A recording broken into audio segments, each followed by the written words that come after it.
wanted to put it to the group that this particular recording will go on YouTube as public rather than the one from now on will go on as public rather than unlisted. But the feedback I get for the public ones, which is only once a month, is always great. People watch and listen and get stuff out of it. So I'm thinking, and I used to always offer that I can stop the recording if people want to get into something they don't want on.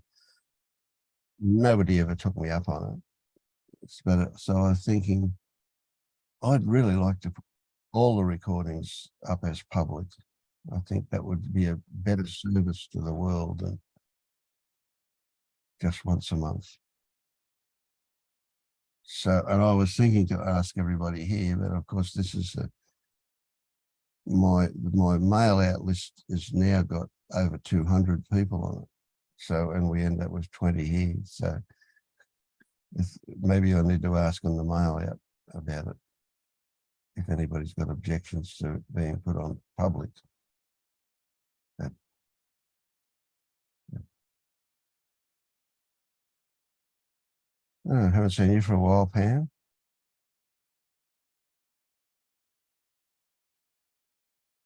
There we go. How are you, Vince? Yeah, good.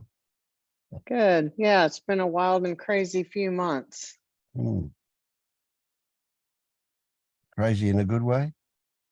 No, well, got a marriage that's ending and a lot of indecision around that right now and trying to figure out some next steps and a little surprise. So yeah, a lot of life changes going on. Yeah. How have you been? Oh, I'm good. Good. Yeah.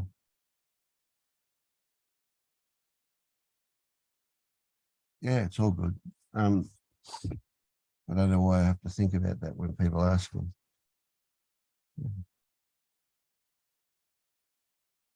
So have you been seeing what's been going on as an opportunity or as a burden? You know, it has its ups and downs. Thank goodness for everything that's happened in the last year and a half as far as this goes, because that has helped me stay more grounded. But of course, the emotions step in at times and you feel those major sensations that, you know, just to let the sensation be what it is and not wrap a story around it. And so, yeah, of course, the ego wants to step in and make it a horrible thing, you know, and Yeah. but at least you have that awareness that that's what that is. And you can stay as grounded as possible. Yeah. And just let the emotions be what they are. Yeah. Yeah. So again, when you let the emotions be what they are, is that suffering? Is that suffering? I think, you know, the first thing I think of when I think of that is when the Buddha talked about the middle road. We do still have the human aspect of being here, you know. Is it suffering like it used to would have been? Absolutely not. Are the emotions something you want? No, you know, you don't. So it's definitely a growth process, but it's not near the suffering that it would have been 2 years ago, if that makes any sense. Yeah. Yeah. Yeah. I keep coming back to this one that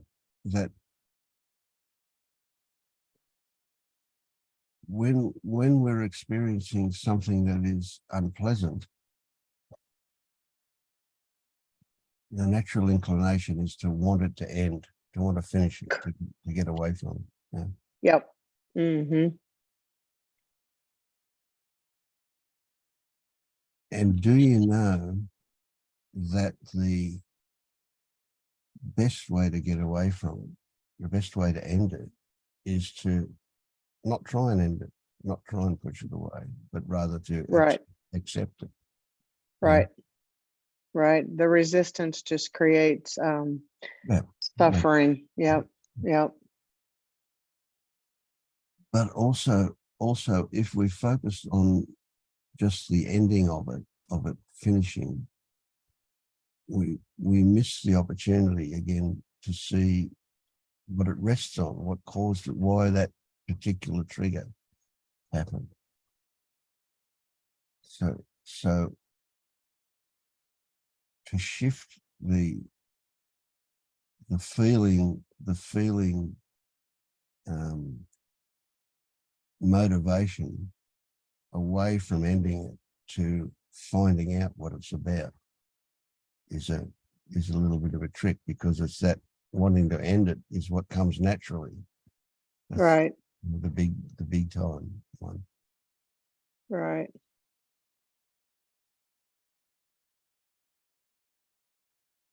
So, And it's a lot of it is centered around fear, oh yeah, yeah, fear of the unknown, fear of fear of all what the sorts. future's gonna look like, future's gonna look like, and yeah.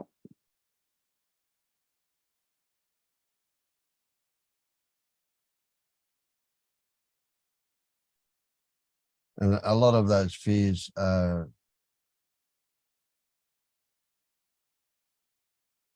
you could just say pre-verbal. A lot of those fears come back to stuff that there's no story exists for them anymore, because they got hardwired in a long time ago. Right. They sure did. Mm-hmm. Mm-hmm. 1, 2, 3, 4, 5. Thanks, James.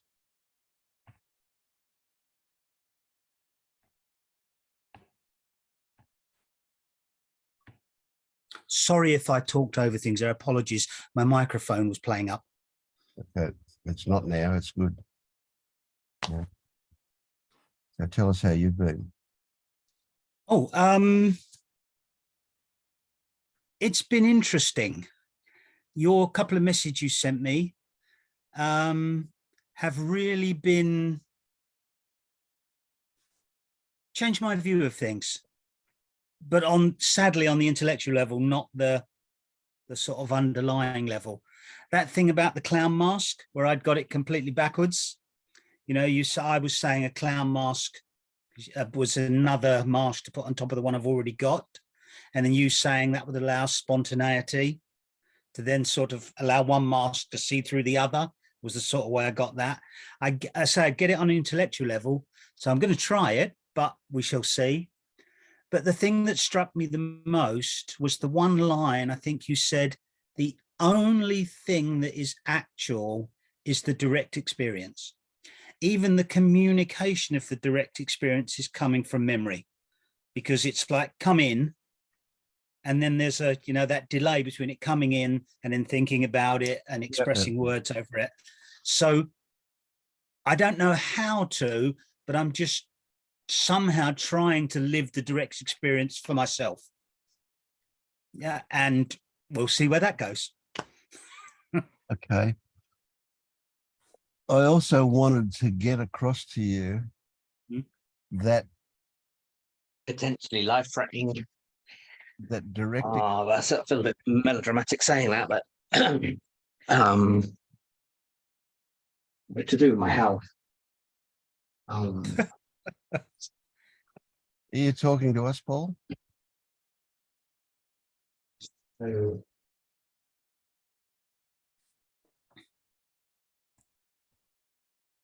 I don't know what's happening. That was interesting. Yeah. I wanted to get across to you that the direct experience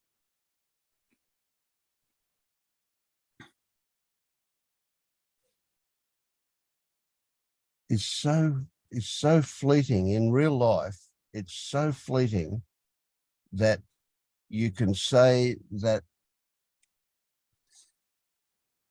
we're almost never live in that direct experience. We can touch it for a moment, maybe, but it takes practice to do that. It takes practice to how can I put it, to divert the stories away from what they want to grab hold of and from them wanting you. And so from a practical level, you can just about forget about direct experience. Yet,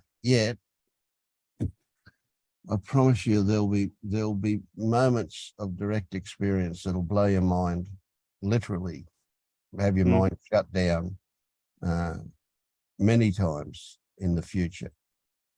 But to aim for it right now is giving yourself an impossible task, because you've seen for yourself how quickly thoughts come in. And of course, that's what you're going to respond to next. And so that direct experience that started that whole thing is immediately lost.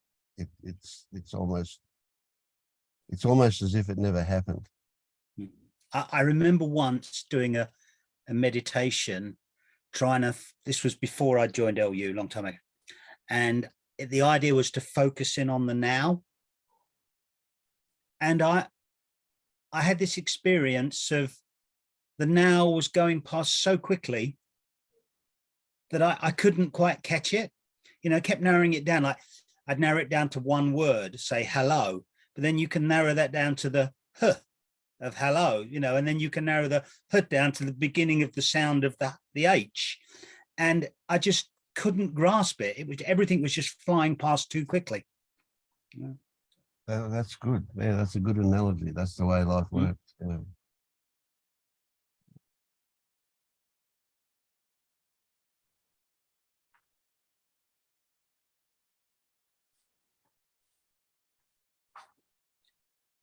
And there's one other thing I'd like to say before you move on to someone else. I like Seb's hat.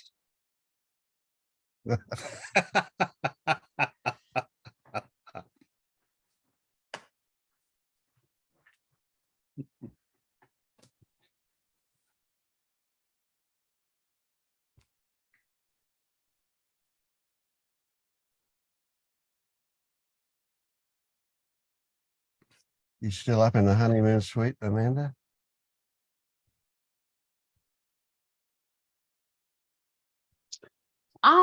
I had an interesting week. It feels like this week took like a month. Like my sense of time is kind of weird. I'm still just trying to remember that when those thoughts come, that they're just thoughts and they're not representative of me. And yeah, I guess I found some stuff that I know that I need to work on. Body beliefs is really big. And trust is really big. And I'm definitely wondering how to get started working on that stuff and like where to look. Especially with the body stuff, I feel like as soon as I start thinking about it, my strongest diversion tactics trigger. Like I'm immediately off on something else, and I'm not really sure. That maybe is something that I need to wait to work on until I'm a little better established. But I want to work on it now, but it might be too much.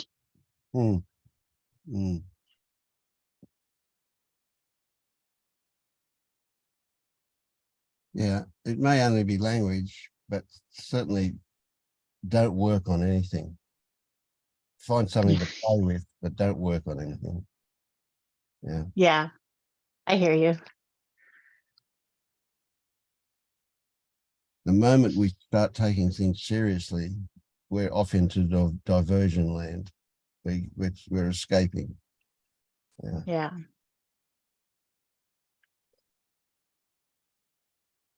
But what's happened for you is that you've identified a couple of areas where there is, how can I put it, maybe habitual selfing. Yeah. And don't for a moment think that anything ever gets undone. Right? What you've seen in the past, just because doubt comes along, that doesn't mean that what you've seen in the past is undone. What it is it's a new thing that's turned up. As we remove the filters, stuff from deeper down will come up. And you can look forward to stuff coming up for a long time. Yeah, I think so. It'll keep There's a happening. lot. Yeah. Yeah. So people get the idea that once they cross the gate that they've achieved something, and they don't realize that that's just the beginning of the path. Yeah. Yeah, I think so.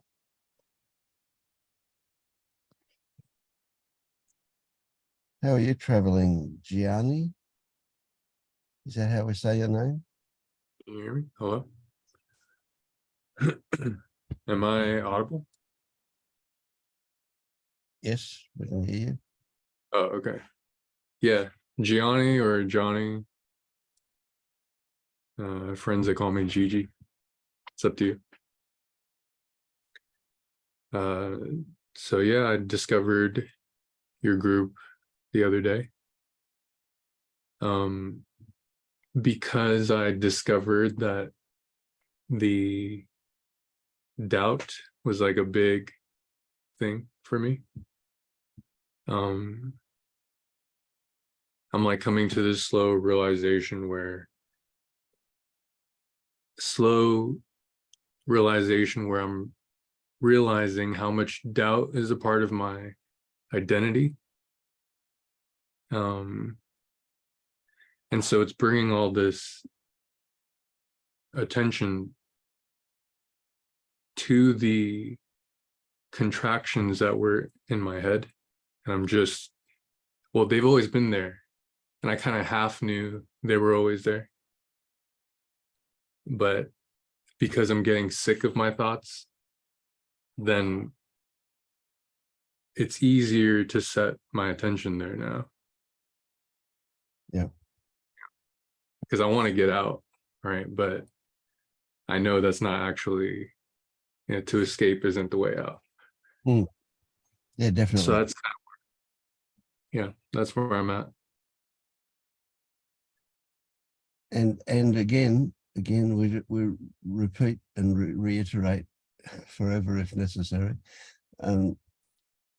It might seem like the very first thing that you want to do is get that contraction out of your head. You want it to go away. Yeah. But if it just went away, if you could snap your fingers and it wasn't there anymore, that would be a lost opportunity. The opportunity for you to discover, I want to say why, but I don't want to say why, because why is a ridiculous thing to chase. But what is going on? What is underneath it?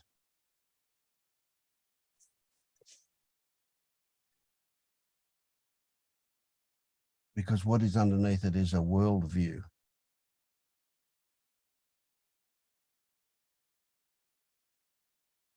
And you might say it's a maladaptive worldview. It's a worldview that causes problems.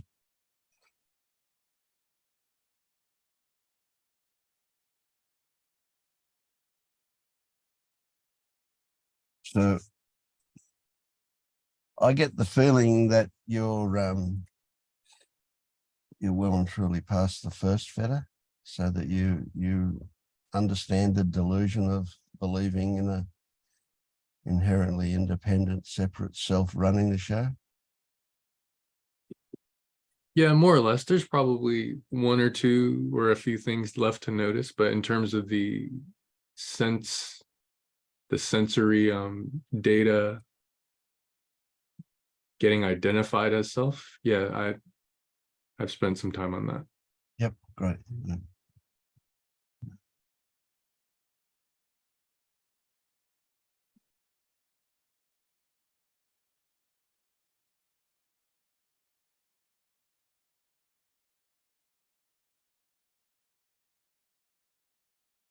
This one's for you, James, as well. That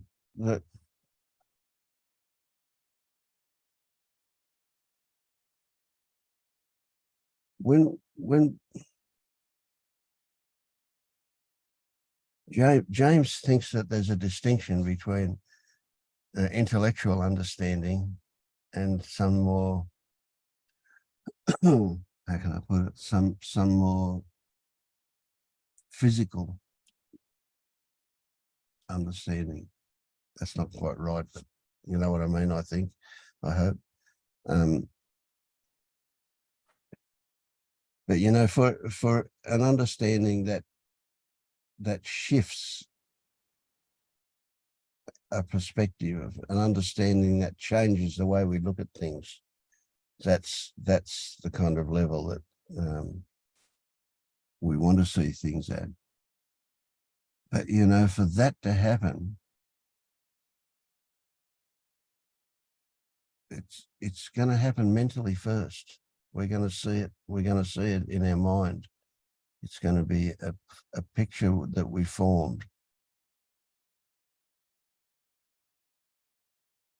It's going to be an intellectual understanding before it becomes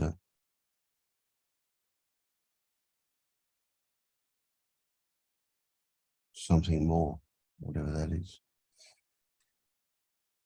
I mean, when you say that, Vince, the position I feel I'm in at the moment is I honestly believe that I'm not in control, not consciously in control of my actions and my thoughts. Yeah, I've no issues with that at all. You know, people have said it on the forums. I've examined it for myself. You know, the thoughts just come up, the actions just happen. I may try to claim responsibility for the thoughts and actions afterwards, but I realize I'm doing that. But there's still this sense of self sitting somewhere in here. Yeah, for some reason that, So, as you say, you hinge everything on that. You hinge everything on that. I mean, right up until you said there's still this sense of self in there, that was sounding really awake. Okay. And then you say, oh, no, I've still got a self in there. Well, of course you have. I do too. It comes up because it's habit.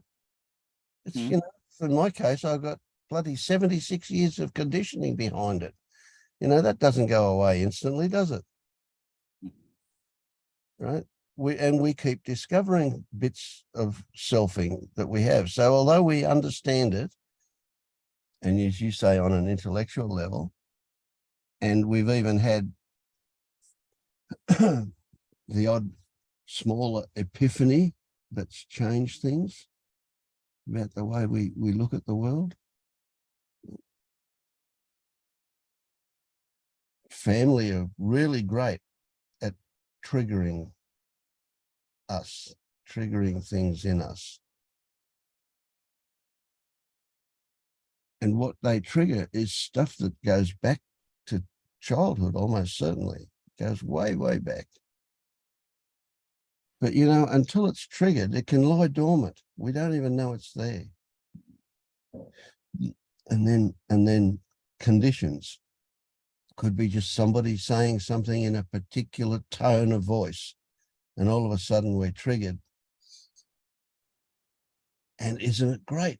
Because what we can suddenly see is here's something, here's an opportunity, here's something to work on or to play with. Yeah. But once you've examined that, once you've seen the emptiness of it, it'll either disappear completely or it'll just be very weakened and come back again and in a weakened state, and then eventually not at all, or it'll go away altogether. And you know what? That being gone will allow something else to come up that was even deeper than that. There is no end to the stuff that'll come up. And anything that comes up doesn't mean, it doesn't nullify what you see and what you recognize. So we've got this, we live with this paradox, really, this thing where we know there's no self, and yet here's this bit of behavior that's shouting out, yeah, there's a self, there's a self. Hmm? Yep. That bit of behavior doesn't mean a thing about what you know.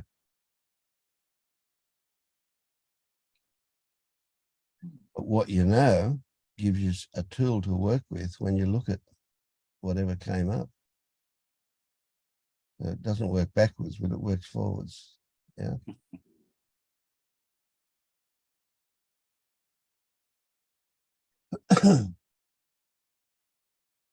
and the flip over from the story that I'm not awake yet because blah, blah, blah, the flip over from that story into a story that I am awake and this bit of shit's just turned up, so I've got something to play with. That's that flip over from that story to this story. It doesn't have to be bells and whistles and big. It can be a very subtle kind of flip over. That you'll find that the point where you review, if you like, your day so far, and you realize that a whole lot of things that you would have suffered about didn't happen, and that if you would have been all up in the air over something in the past, and now you suddenly it's done and dusted and you didn't get into that state. Those kind of realizations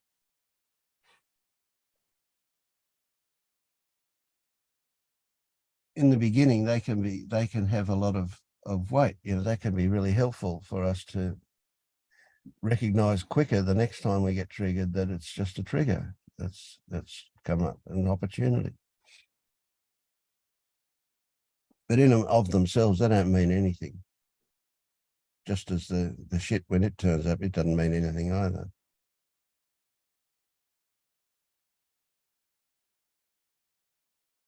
How about you, Andre? How are you traveling? Is that Andre? It's Andre, yeah. I'm not traveling now. I'm static, unless it's a thing here in this group when you say traveling. Oh no, just my words. Yeah, where are you up to on this I say journey, but it's not a journey either. I am new to this whole feather thing, and I don't know. I think maybe I'm like on feather -1 or -2, -10 or something. So before I get to there's like, if maybe that's the things that people have been bringing up before me, and the doubt and the suffering and all that is sounds familiar, and the whole sort of mechanism to escape reality into some other reality where there's no where there's an assumption that there's no suffering, or suffering is not so suffering. It's different suffering. It's like a nicer suffering, maybe. And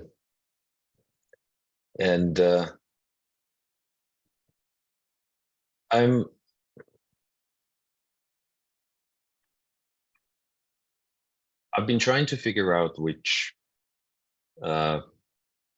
tool or thing or no thing or whatever to sort of grab hold of, or um, switch to, or something that would help me to become maybe unstuck, because I do have a general sort of sense of being stuck in a way, but like you say, it's an opportunity. So looking at it as being stuck is maybe also not a right way to look at it. Maybe it's a wrong kind of perception, or wrong type of paradigm to think of it as being stuck. Maybe it's like it's an opportunity that I'm not seeing, but also like this not being quite able to get disentangled and sort of, and I had this like a metaphor, sort of visual metaphor. When the water is draining down the sink, it whirls, and eventually it goes down, right? It's sort of into the pipe and then off to somewhere else. And I seem to be in this whirlwind, and not either not stopping and not going under the level of the sink into the pipe. So I could say it's a kind of a surrendering thing, but then if I surrender, then I maybe lose the opportunity of whatever the whirlwind is offering, and so I'm like, I'm trying to sort of to spread my whatever limbs I have, and not go deep, but also I want to go deep, and I'm like, what do? Do I surrender? But then how and why? And yeah, so that's why I'm like maybe -10, maybe -20. I don't know. There's a lot of doubt. There's a lot of. I get it. Yeah, that's good. Yeah. So where are you at with recognizing that there is a you that has control of things?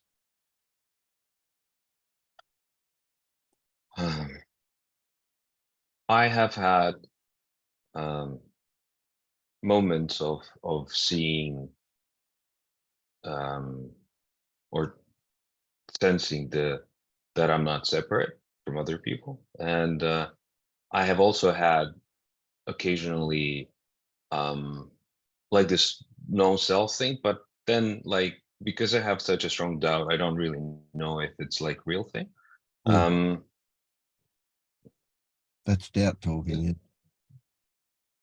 There's I don't really have a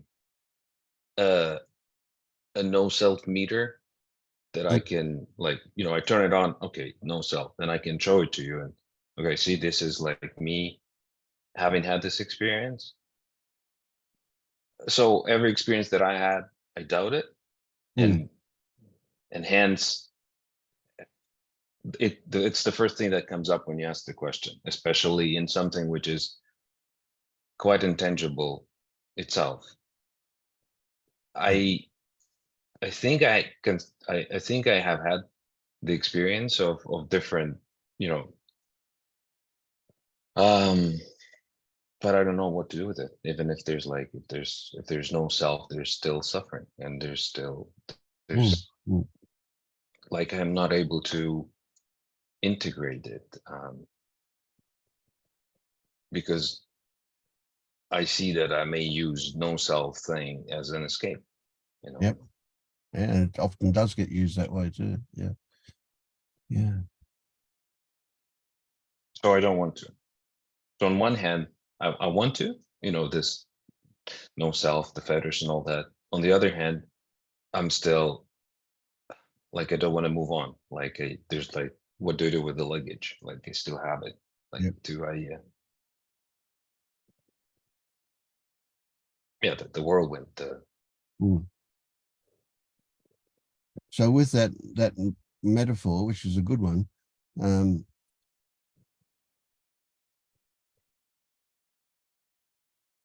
if you're focused on how to manage the luggage, that's what you're going to be doing, managing luggage. Has the realization hit that most of the luggage you don't need, you can lose it?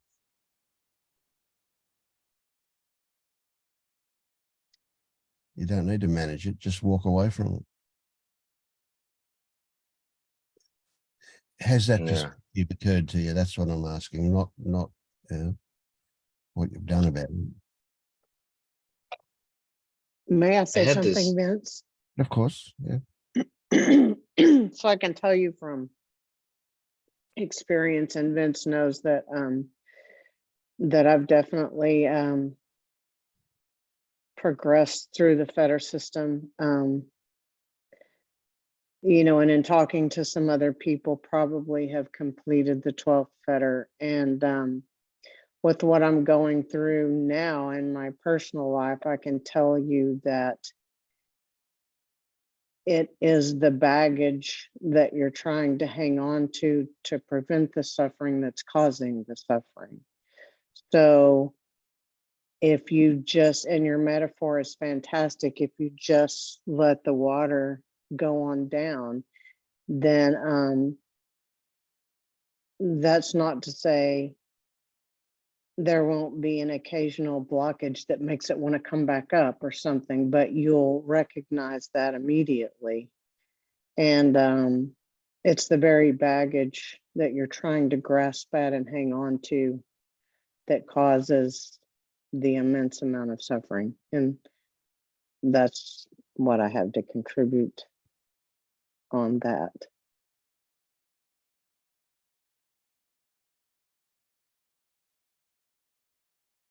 Thank you, Pam. I just had this thought today that what is like, why am I suffering? What is this? And I had this like I had this thought that was like, oh, no one needs me. And I'm like, oh, okay, here we go.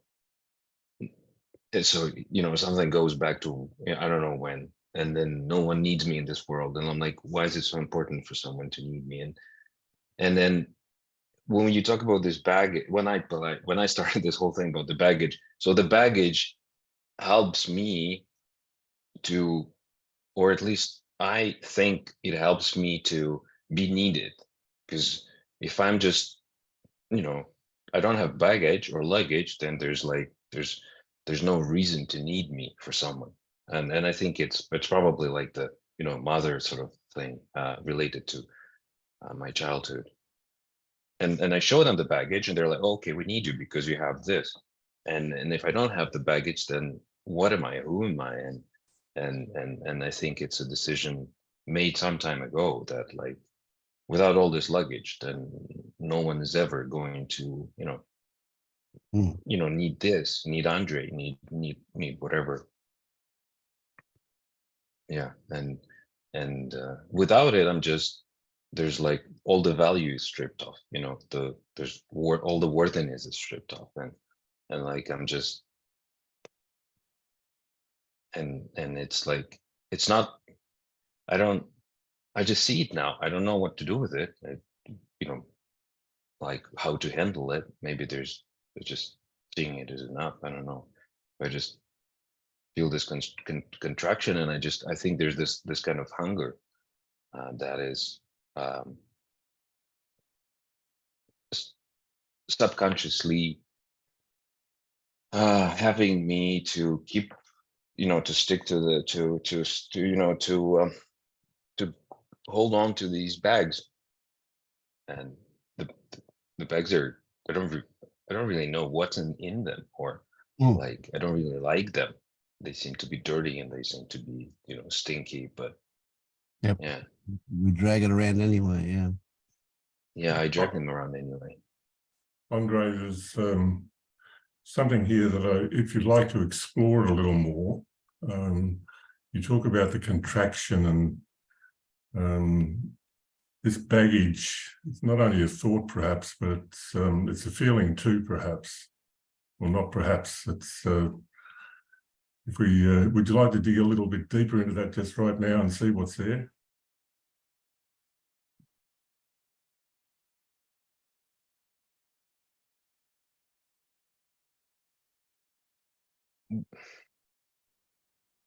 when I pay attention to it, it seems it seems to the body seems to respond with tears. And Okay. Well, just feel into that. Just feel into that.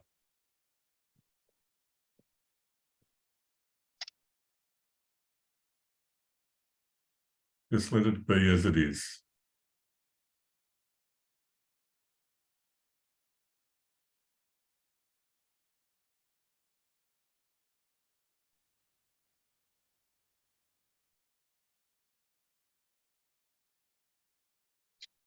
there's a lot of it's a lot of, you know, really strong sort of crying and shaking. It's like when All right. babies. Now this is a Babies. story. This is a story. This is a story. But what are you feeling? Just feel into the feeling, the sensation right now. It's just tears and the sensation of choking on. Okay, On I'm the hearing. Yeah, we're hearing that, and one of the things that we find in ourselves is that the story wrapped so tightly around the sensation, and we just go to the story so spontaneously. But right now, just letting the story be. What is it that you're feeling? Feeling deeply. What's the sensation? How would you describe it in the most basic terms?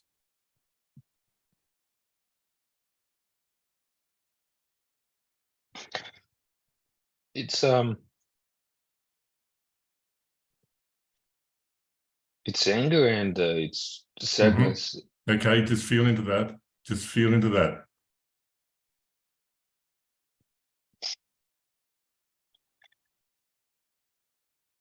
Just let it take you, so to speak.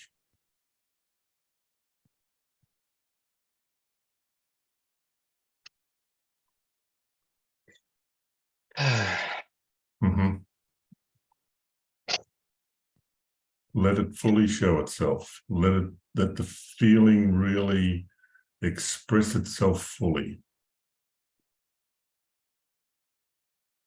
And just be with it.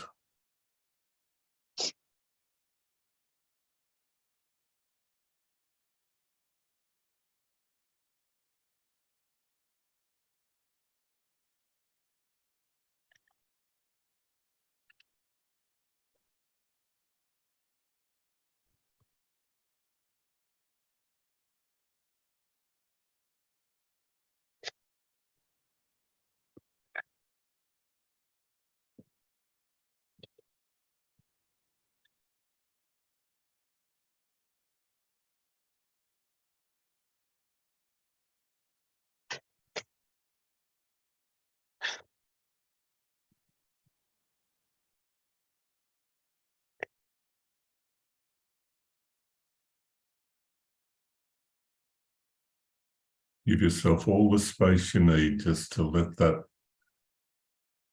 show itself fully. What's happening? Just there's a lot of pain in the chest.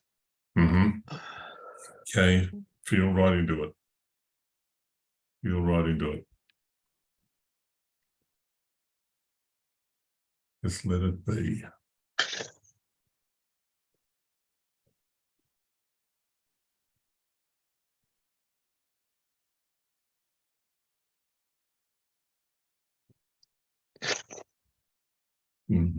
Just let it be.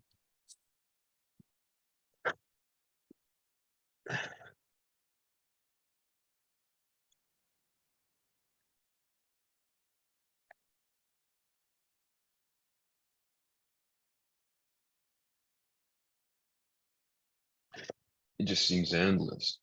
It seems endless. Let endless be. You feel that there's no, just let endless be. Just feel into that endlessness.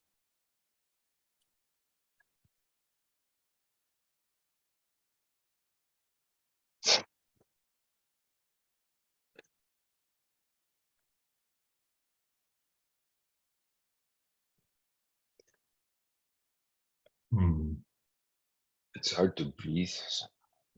Hard to breathe. Feels tight. Feels constricted. Just let yourself breathe. Just let yourself breathe. But feel that constriction as well.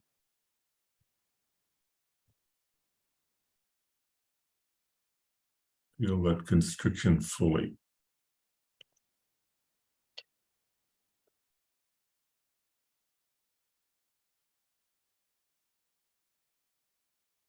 You can still breathe. Is that right? Yeah, It just feels so tight. it does. Yeah. It's tight in the head and tight in the chest. Yeah, tightness. Feel into that tightness. Feel into it like you've never felt it before, never been willing to feel it before.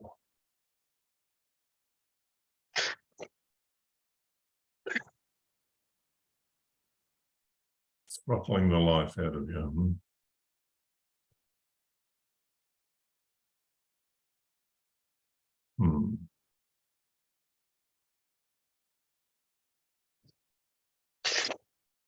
I just want to hide. Is that a wanting to get away from it? Yeah. Yeah, just feel into that. Just feel into the wanting to get away from it. Something here that will do anything to just avoid it. So just feel into that. What is it that wants to run, wants to hide, wants to get away? What does that feel like?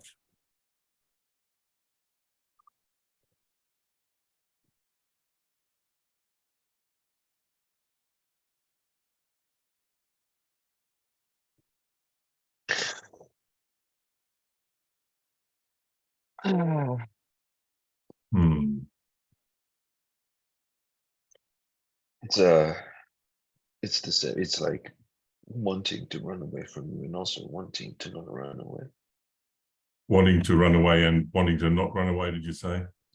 Yeah, like wanting Yeah. to be Yeah. I don't know. So that wanting, whether it's to run away or to stay, just feel into the wanting. There's a wanting here that's creating a bit of mayhem.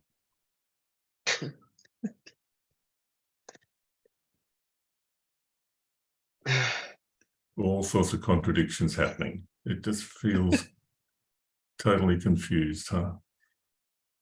Yeah. Yeah, just let it be. Just let it be. Just let it be.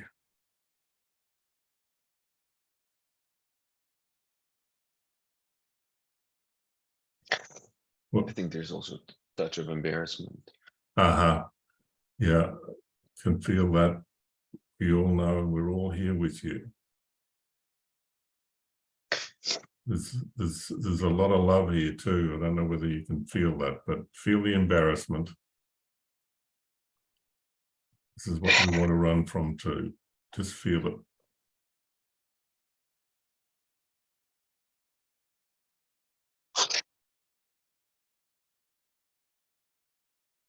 This is life expressing in all its beauty. We don't feel it's beautiful at the moment, but there's something that is so authentic, so beautiful. Yeah.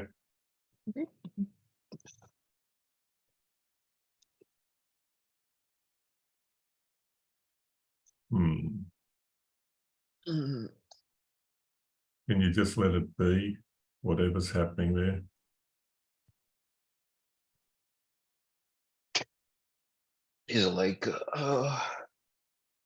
It's like infant sounds. Infant sounds. Feel into them. Just feel into them. Infant sounds. Let those be.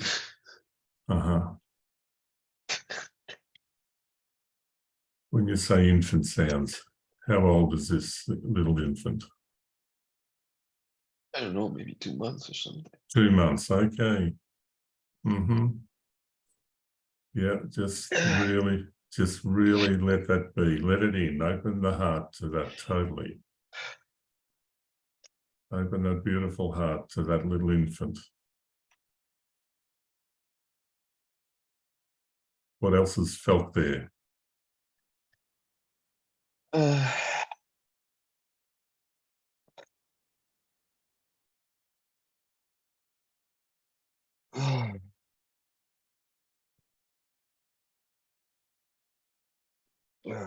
It's,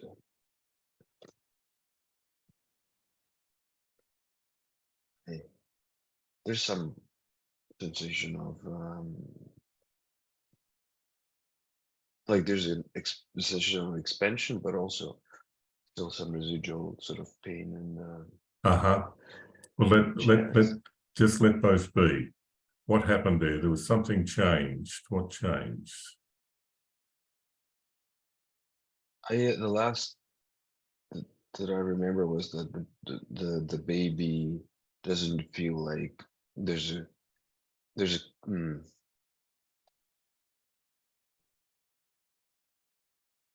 like there's a container or someone to receive the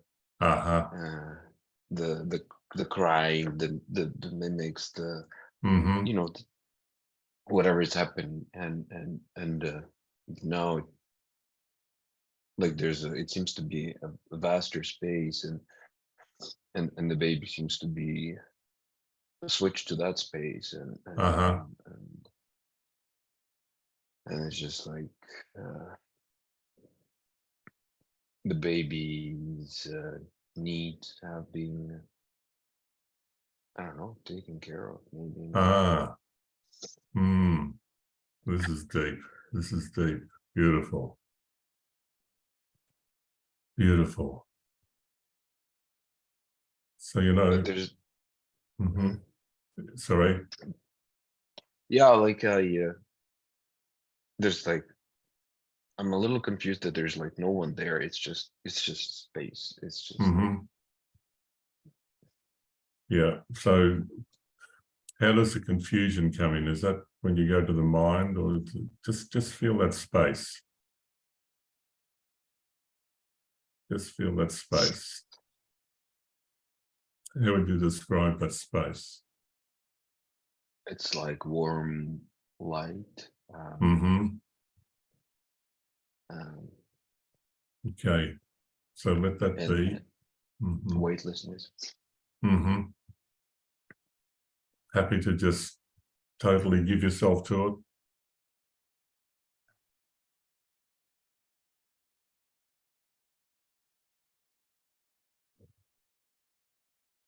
Okay. I'm thinking that I'm taking too much time.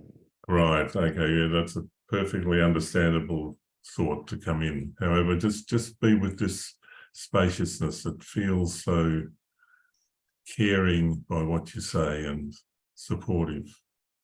It's just holding you, cradling you.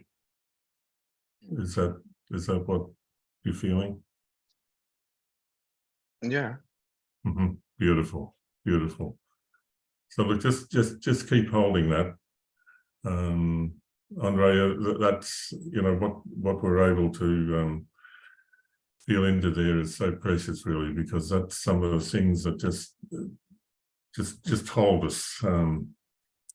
There's an unbinding here. Vince uses the word decoupling. We decouple the story from the sensation, and as we're willing to do that, we start to feel things that are always, they're always there, but we haven't been willing to feel them. And it's a present moment experience of something in the past.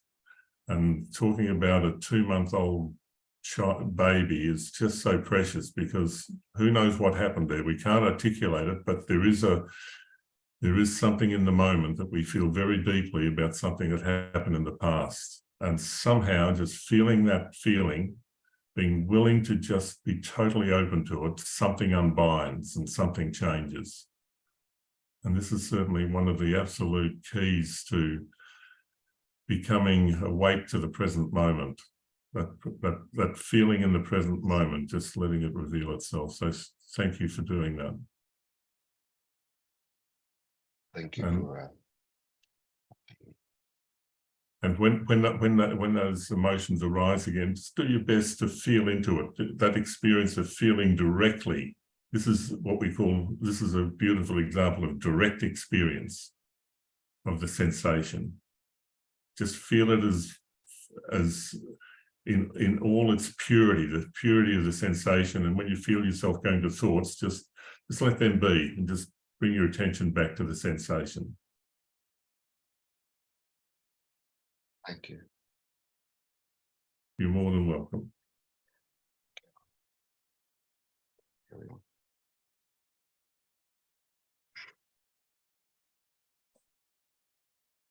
Is there something through that someone would like to talk about themselves?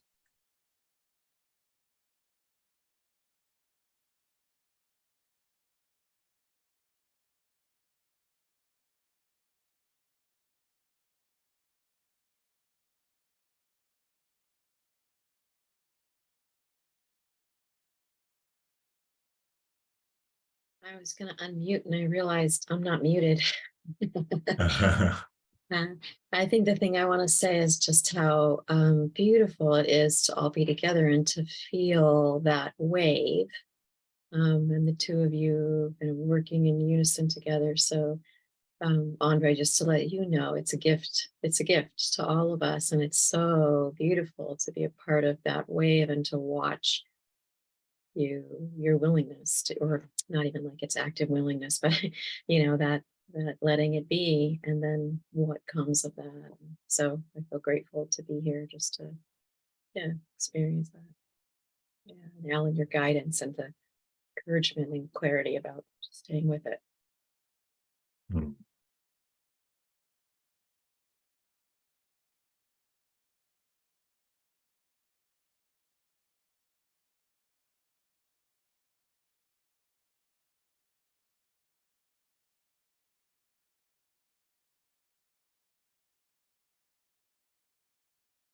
How's things been for you, Julia?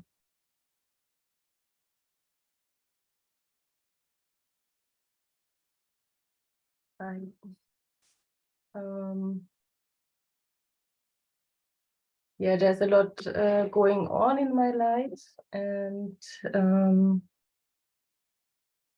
I have too less peace maybe, and yeah, I don't really have something to talk about. It's always when there is time, I'm trying to hear, to feel, and that's enough for the moment. Yeah. And yesterday I saw a video of Angelo Di Lulo, and he said something like there is maybe once the moment you see that you can believe the story or you don't, and you see very clearly that the story is not really good, and then you don't believe it anymore. Yes, it often only takes the light of examination for it to fall apart. Yeah.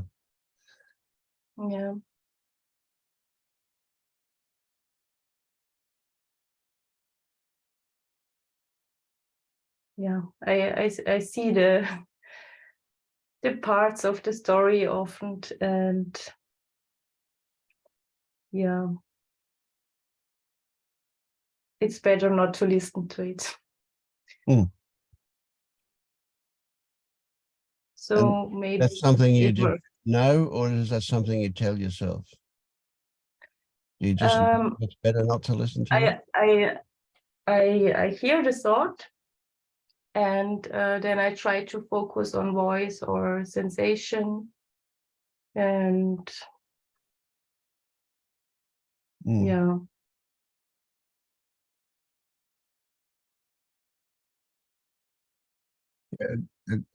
A perhaps a good technique or a useful technique is when you realize that thoughts are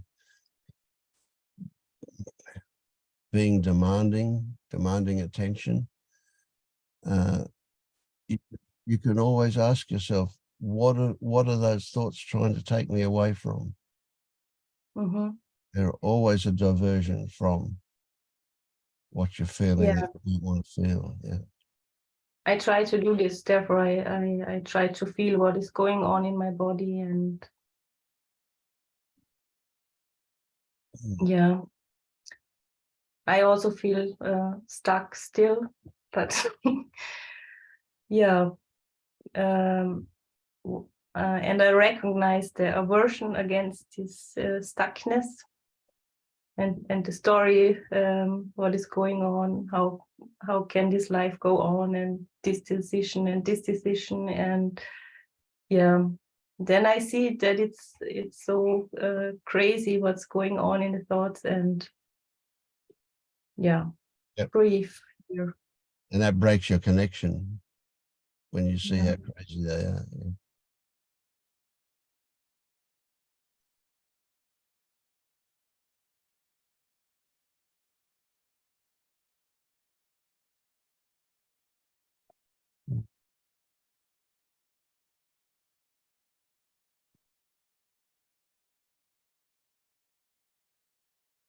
Morning, David. Morning. I'm trying to figure out well,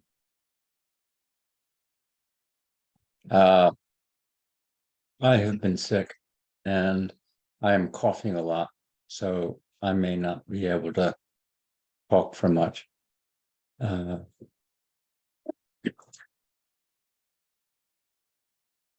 I'm still, I'm, where am I?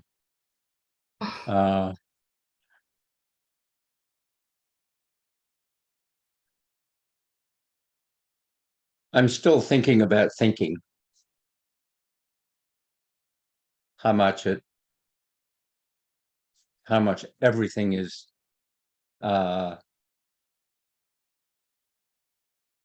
it filters through everything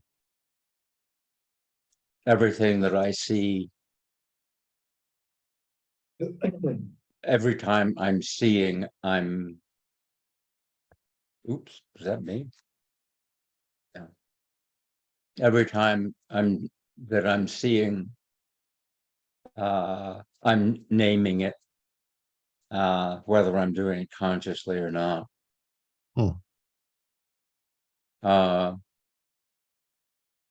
If I do, half closed eyes and bring in the peripheral vision, I'm aware of color and shade, but I'm less aware of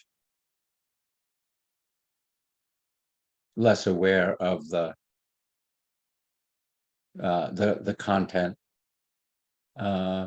Same thing with sound.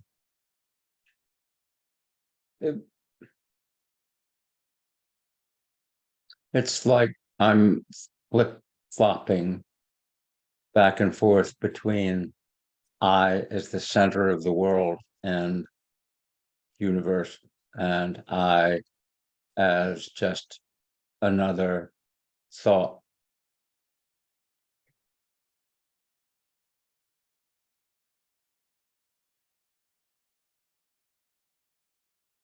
My brain is fogged up with antibiotics and things like that.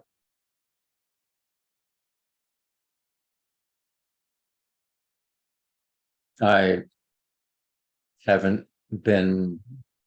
I I read a lot of spiritual material.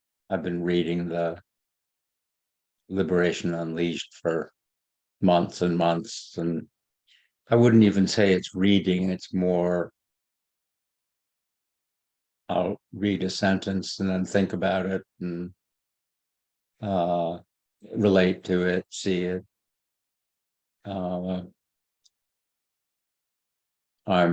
I've been spending I've been spending months on Roland, the chapter on Roland, where I where I've found the most help. I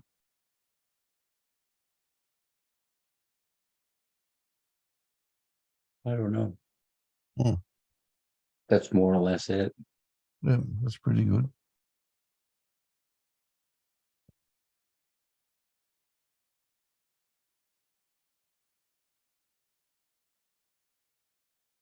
One of the things that, well, what popped up for me as you were talking was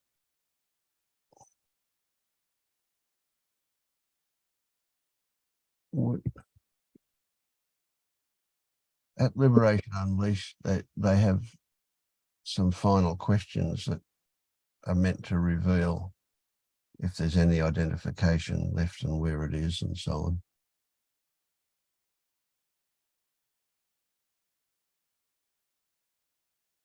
But one of the things that is a real good teller about when somebody's basically broken that first fetter, when they've seen through the illusion, the delusion of self. And that is that seeking drops. And it's pretty universal. It doesn't mean that we don't, some people don't keep reading or don't watch videos anymore or look for, but that the seeking becomes more a discovery rather than a looking for something, which is always in the future. It becomes an opportunity to simply see what is being revealed, what is being offered by life. So seeking, looking for something, generally gets replaced with or by a curiosity, but it's not a pulling in from in front like seeking is. It's more just being open to what we can be, what life will show us. You know what I mean? So what I'm talking about is it's a bit subtle. It's an attitude, and it's not something you can manipulate. You know, but it's a good teller. And so when you find yourself in that obsessive seeking mode, a great thing to realize is that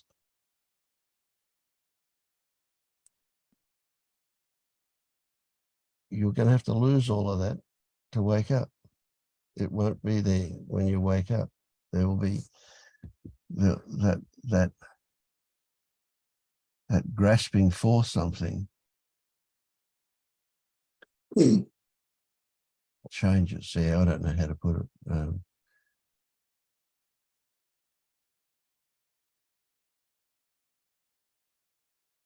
It comes down to the difference between the words work and the words play. And so if we're working at it, there's a certain attitude, but if we're playing with it, there's a different attitude. You get what I mean? So so playing is what we we're looking for not work. If we're working at it, it's keeping us away from it. And seekers work at things. They work hard. I think there's a gradual transition going on towards that. And I do understand what you're saying. I think reading the book is both looking for something and sort of nudging me to look at what's going on right now.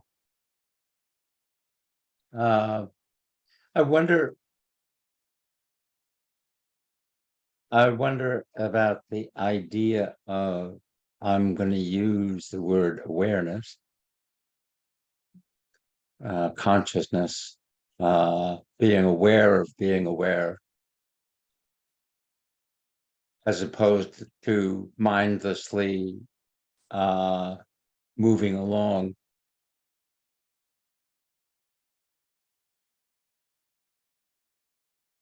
When I'm aware, there's a curiosity about the present, about what's going on now, what's there.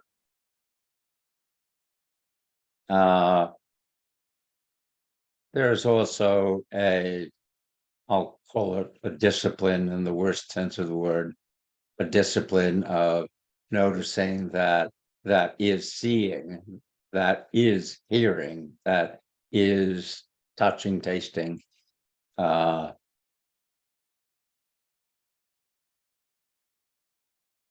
I'm not inside of it. I'm not inside of it yet.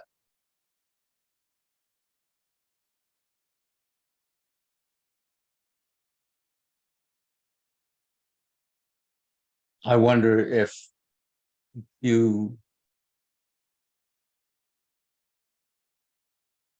as you move along in your day, are you aware that you are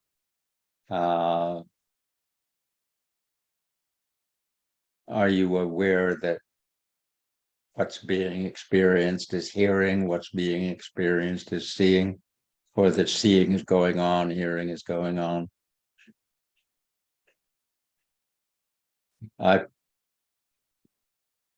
Especially in the sense of hearing,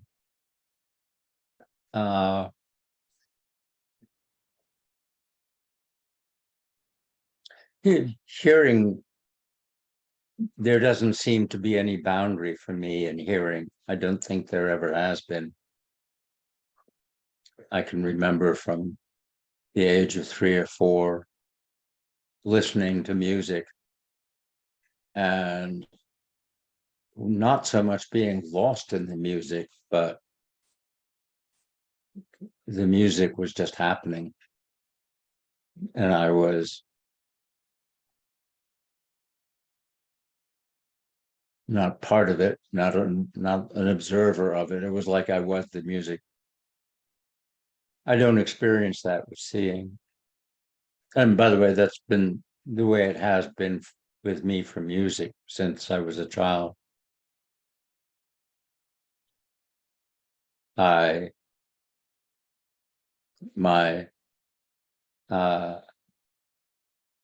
remember, or I was told that I would, at 3 years old, I would wait till my father got home to put on what we call the Victrola, the record player, so that I could listen to, at the time, it was Tchaikovsky's Romeo and Juliet.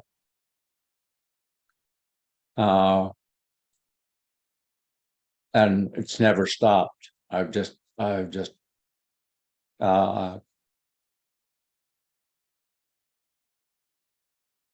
thrived on, fueled on, consumed music. I played it professionally. It's so completely different. They did paradoxically, this first time I played in a professional symphony, they did Romeo and Juliet, which was what I had been listening to since I was 3 years old. And it wasn't the same at all. Completely different when you sit in an orchestra and you're playing an instrument. But you can sort of switch back and forth.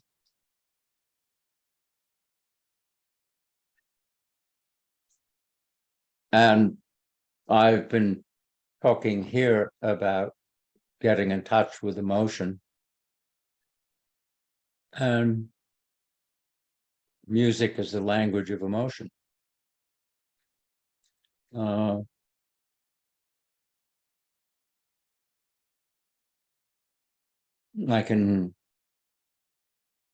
sometimes can't get rid out of my mind listening to a piece of music.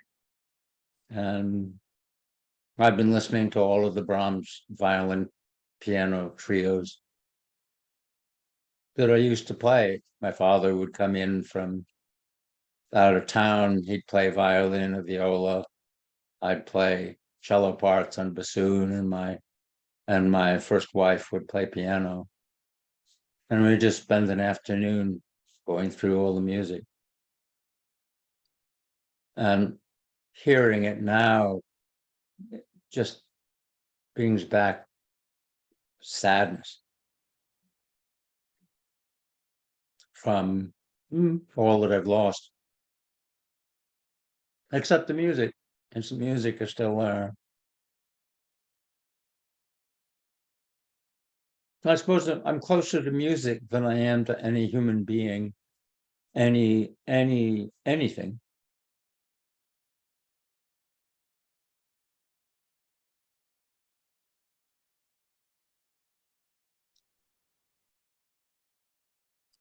So there's But I don't, when I'm listening to music, I don't think of it as I'm hearing sound, or sound is there.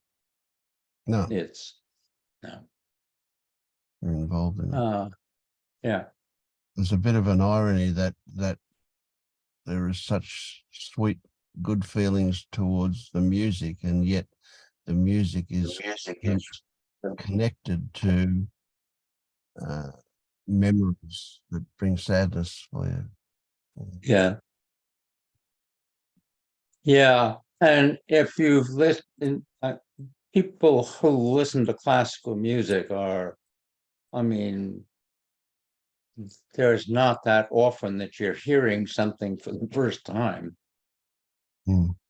So, and actually, when I'm listening to something for the first time, I'm listening to it in another way.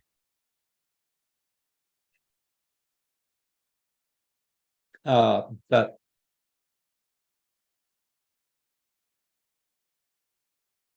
it's like it's something that's evolving that the music is evolving as it's and yet it's all in the present. The whole experience of it is in the present, but how can you listen to it if you've listened to it hundreds of times without knowing where it's going and where it's been?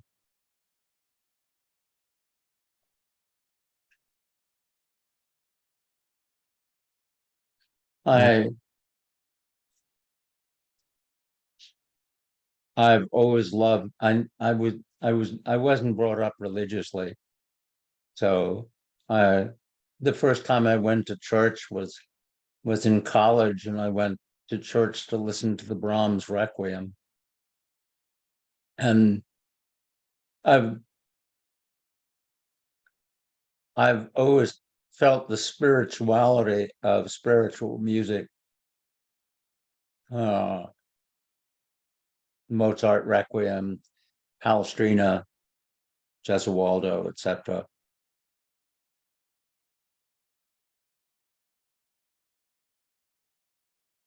The spiritual, the spiritual feeling, kind of reverence. is how I feel about life. Now,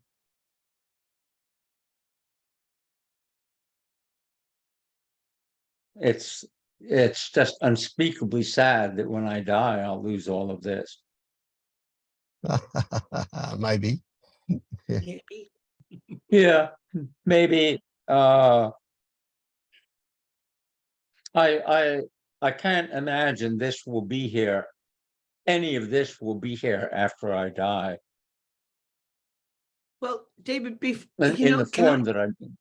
Go ahead. there's just been something kind of bubbling as I've been listening to you, especially starting off talking about thinking and am I thinking, and sometimes I'm not thinking, and all that. And then the talk about music. And I had this image, and I've never been in a played that like you have in a what do you call that kind of setting. But I can imagine that as you're playing in that large setting, that there is your instrument and what you're doing, and sometimes there is the whole thing, and sometimes there's what you're taking care of, and sometimes there is the whole thing. And just your relationship with music feels like it is of the play, of the dance, of the flow nature of that you could also bring to, like, this is what, thoughts arise. Sometimes there's narration, sometimes there's what, and then sometimes it expands out and the whole thing, and sometimes it gets a little bit microcosmic, right? But there's something about, I think, your relationship with music just feels like a template for you of also how to do anything, right? Mhm. Dance with. Anyway, I just wanted to offer Yeah, that feel.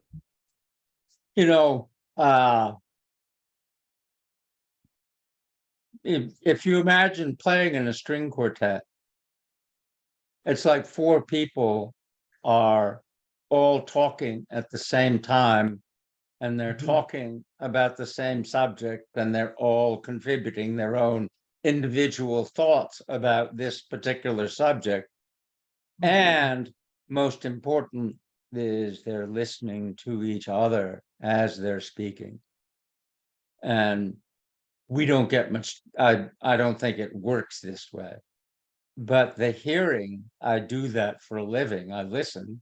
I did before and I do now. The listening is something that is so intimate to me. In the listening now, there's the pulling back and then being immersed in, and then pulling back and then being immersed in.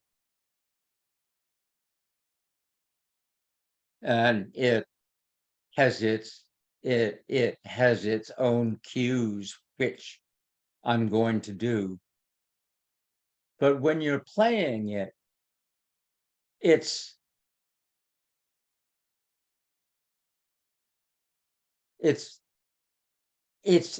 so much all happening in the immediate the immediate present. And that, again, because you know where you're going and you know where you've been.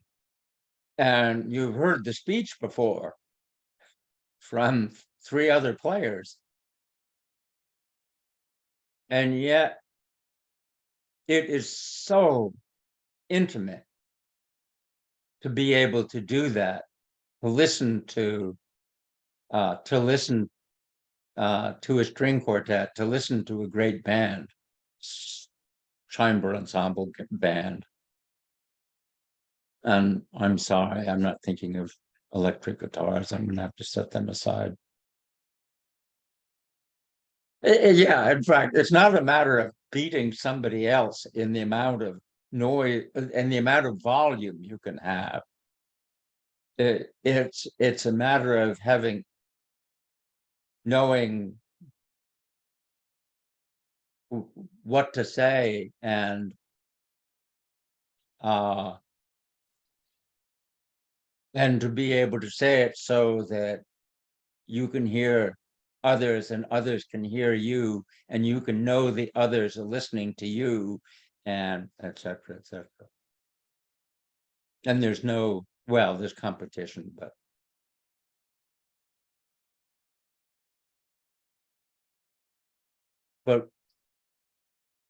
what other, I don't know. I mean, and when I die, I lose that. How do you know? Have you died before? Do you remember having died before? I mean, there are things we don't know. Yeah. Yeah. I have is there a piece of music that you feel fits your life right now, currently, presently? I think it's more like my life fits the music that I hear. So whatever's playing, you can get into it. Sure. I can hear it right now.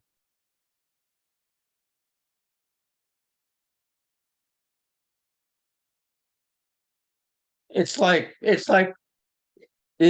background music in a movie, though it's hard for me to leave background music in a movie background, but it's always there. You don't notice it while you're watching the movie, but it's affecting everything. Movies would be very dull without background music. It tells us everything, doesn't it? Yeah. So, David, I hear you saying two things. One, when you're in the orchestra and you're playing, I get the sense that there is more. How can I put it? Engineering. There is more. That's yeah. It. There's analysis and response yes. going on, kind of thing. Yeah. Whereas when you're listening, you're able to lie flat in the bottom of the boat and allow it to carry you wherever it wants to go. Yeah.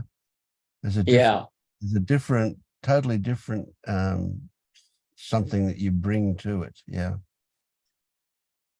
When my wife practiced, I used to like lying underneath the piano. Okay. Yeah. The bottom of the boat. So you felt the sound. Yes. Yeah. Oh, yes. Yes, I can. When I listen to a violin, I can feel the scratching on the yeah. Or a flute. The sound of a flute is just that has all the overtones. It's just it just fills everything. Yeah, there was a period in my life where I got off on, well, I forget what his name was, a bloke by horn. He used to play a flute in the pyramids. That was absolutely haunting. Yeah. Yeah. Brilliant. Yeah. Yeah. So I don't. So the way that memory comes back, what's coming back is what's coming back is the emotion. Yes. Yes. Yeah.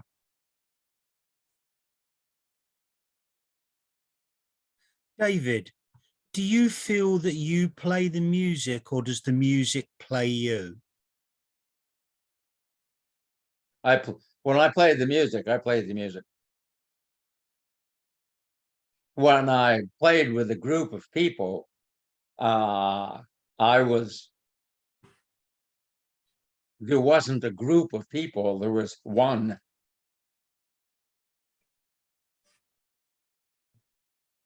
But I never felt like the music was playing me.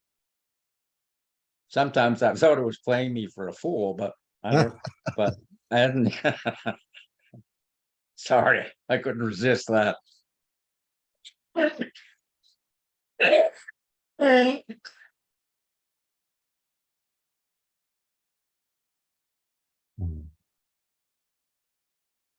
But good conversation is like that. It's different, but good conversation is so connecting.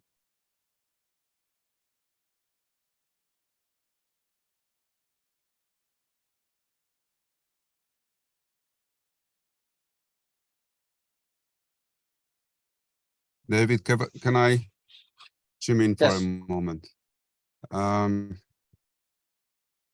First of all, it was really something listening to you. I think everybody agrees there. I feel a lot of sadness and kind of resentment on your side, probably because you are going to lose it. Lose your love in certain moment, or you suspect it would happen.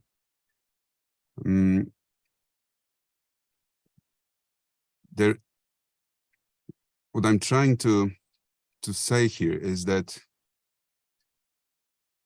it is not the playing and the music itself that you most probably are set to will have gone, but you are afraid that this love and connection may disappear.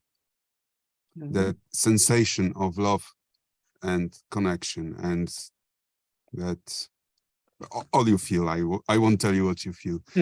But what I'm getting to is that just like we sometimes here explore the negative sensations that we don't want in our life, that are kind of haunting us, and we are getting to the core of them, and we are feeling the sensation in the body and staying with it, etc., etc. This kind of reminds me of that, but in sort of opposite direction.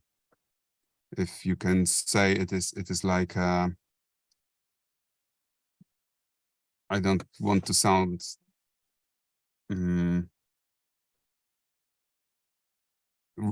wrong, but it is like a positive side of the same coin.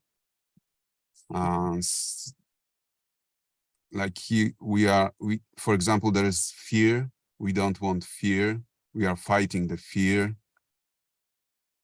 Then we are staying with the fear, and it kind of dissolves and goes away if we pay attention to it.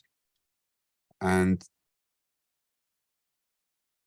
when I hear you, when I listen to you, I feel that you are afraid that if this disappears, there may be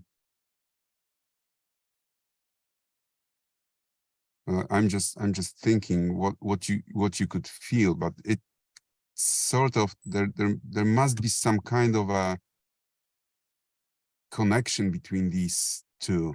I feel I'm not that intelligent emotionally to get into that.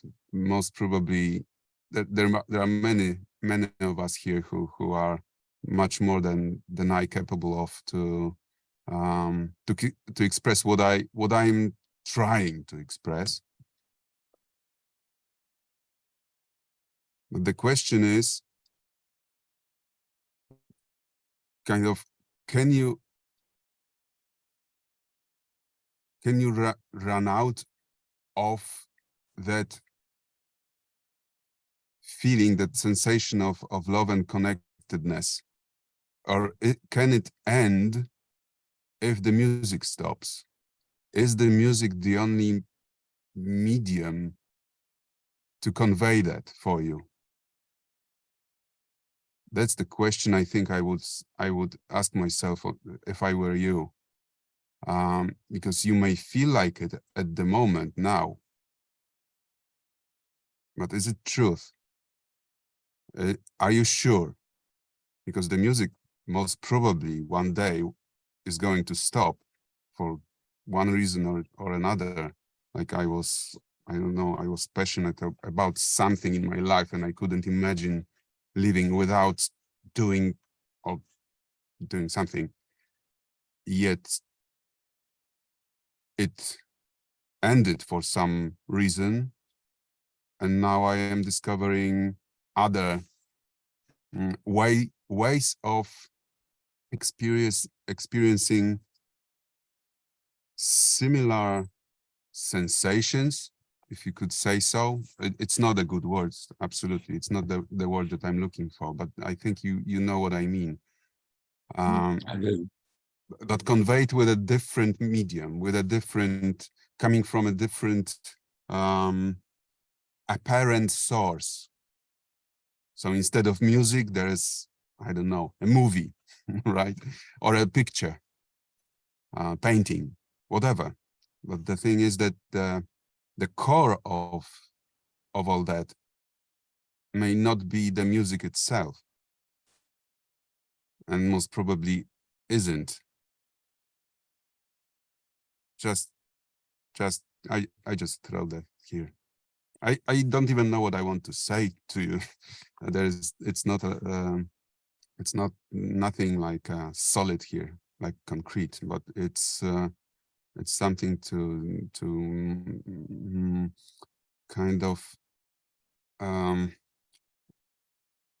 perhaps loosen the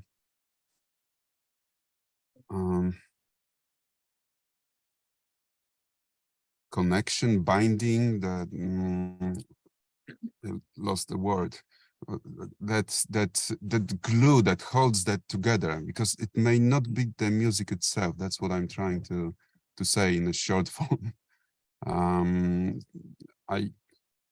In another word, I wouldn't worry about the music itself, because what you are experiencing within yourself, that all these sensations, that positive sensations that come up when you are listening to music or playing music, are not the music.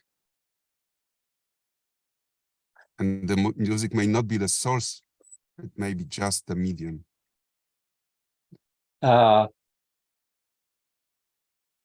Yeah, just as an aside, I've been listening to you for a while, and your struggle to find the right way, to find the best way to communicate what it is that you want to communicate.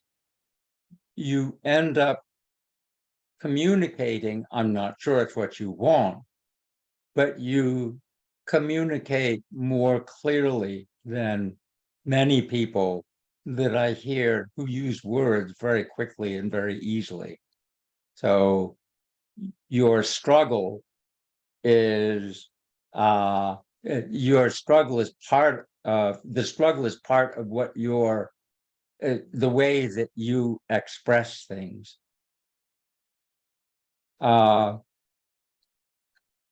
You see, I'm not, maybe I'm creating a religion out of this, but I'm not sure that music isn't something that is so fundamental that it's not even the medium, it's the thing the thing itself. I think of reading. I've in my 20s, I read an enormous amount of fiction. And I'm sure it had as much influence as the music did at the time. And I love the way people use words together, but I don't know, you go away from Moby Dick, and a lot of what he wrote was, I mean, you know, like he was trying to prove that, you know, that a whale is a fish, not an animal. And he goes page after page describing how he's right, and of course he's wrong. And it doesn't make a bit of difference. But that's all. David, can I ask you something? Yeah. Is part of what you're saying is that the music that Seb was singing to you made you come alive, that you felt his song? Yes. Yes. And so there was that communication going on. Yes. Yeah. Yeah. And- So it was the communication with it's another form of communication. I don't think of music as being something composed. I think of it as somehow existing independently, whereas I don't think of it that way when I think of writing. Hmm. It's as if the music is, it's as if the music is there and it's waiting for us to, you know, like, what was it? Leonardo da Vinci said the way that he created a sculpting was he just took away the parts that were hiding it. Yeah. And that's what music does. And David, I've been having this fantasy, I suppose you'd call it, that goes on as you've been talking, and what I'm imagining, but more than imagining, I'm feeling it as well. What I'm imagining is that life is music. Not I was going to say a composition, but it's not a composition. It's not put together. But it is music. It's music. Life is music, and yes, and that's what when you said you'll die and you'll lose it, I just had to laugh because it's not possible to lose it. You know, you'll become part of the music when you die rather than be separate from it. Yeah. yeah. And it's like there is that song. If I had a dog's hearing, I would be in the middle of an orchestra all the time. But because I'm a human and I use my mind to block out sounds, Yeah. a lot of the time I'm not aware of the music that's going on around me, but it's always there. It's always there. Currently I'm driving a mate's Tesla, and you know, people go, "Oh, how quiet is it?" But it's not quiet at all. Road noise is amazingly loud. You don't notice it until you focus on it. Yeah. Yeah. So what maybe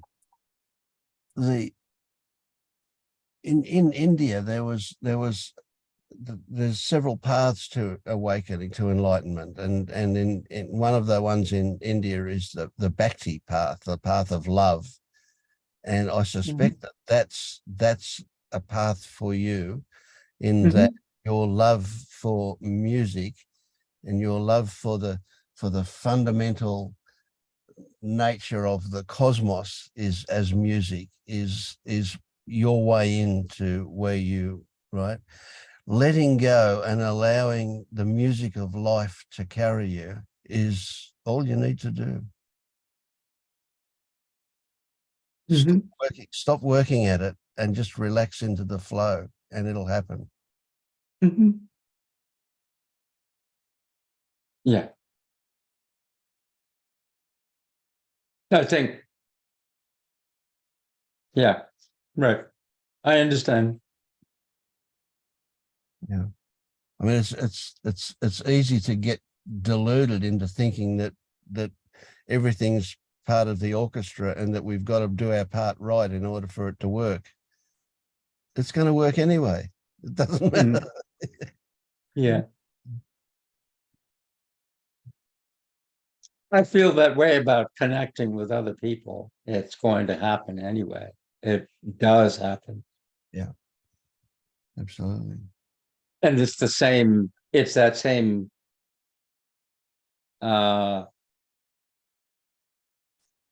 it's, I don't know. It's what's shared between people. It's not the words. It's where the words and the music lead. And I do see that as being I don't know. I can't find the word, something like universal or Yep. omnipresent or whatever the hell it is. Yeah. Yes, yeah, it's impossible to be separate from it. Yes. Yes, exactly. Impossible to be separate from it. Right. David, may I ask if you had a choice and you could I'm worried. give up? What am I going to have to? Yeah. What choice am I going to have to make? You don't have to. You won't be able anyway. But the question is, if you were able to give up your suffering and your pain, existential pain, right? You give it away and not come back to it anymore. But in return, you'd have to give up what you feel about the music. Would you do that? I don't want to give up the pain. I don't want to give up the suffering. Oh, I lost you. Where are you? You lost. You didn't understand what I was saying. Oh, okay. No. You disappeared from my Okay, screen, but you are here yeah, now. okay. Sorry. Yeah. I don't know. I don't want to give up the suffering. I don't. I mean, that's what I'm. That's the juice that I'm made of. And sometimes the suffering is, you have somebody once not too complimentarily said that my mind went like my mind was like a frog with wings, and it's sort of going along, boop, boop, boop, boop, wee, boop, boop, boop. And I've always sort of, I'm not sure whether I've tried to be that because of that, or that describes what I am, but that's the way it is for me, which is there's the suffering that's going on all the time. And then sometimes there's just moments of the word for it is love. There was a saying from, it was from Thomas, wow, this old age thing's terrible. The psychologist whose brother was a novelist. He wrote The Varieties of Religious Experience. And he was quoting somebody else, and it was the quote, which I've carried for years, was, love and knowledge are the same, and the measure is suffering. That was Huxley, was it? No, no, it wasn't Huxley. It was, you mean the author? I don't know who he was quoting. It was, yeah, that's good, Huxley, yeah. No, he was the American James, Henry James, William James. and yeah, James, and whatever. William, I believe. What's it? I believe it William, was yeah. William. Yeah, William James. Yeah, that's it. Yeah. Yeah. And the suffering, the reason it comes to mind, Zeb, is because the suffering is the other two don't exist. It doesn't have the depth and that's that suffering brings to it. Do you understand what I'm saying? Do you agree with I'm it? trying. Yeah. Okay. Yeah. Yeah. Yeah. Look, I thought about it for years.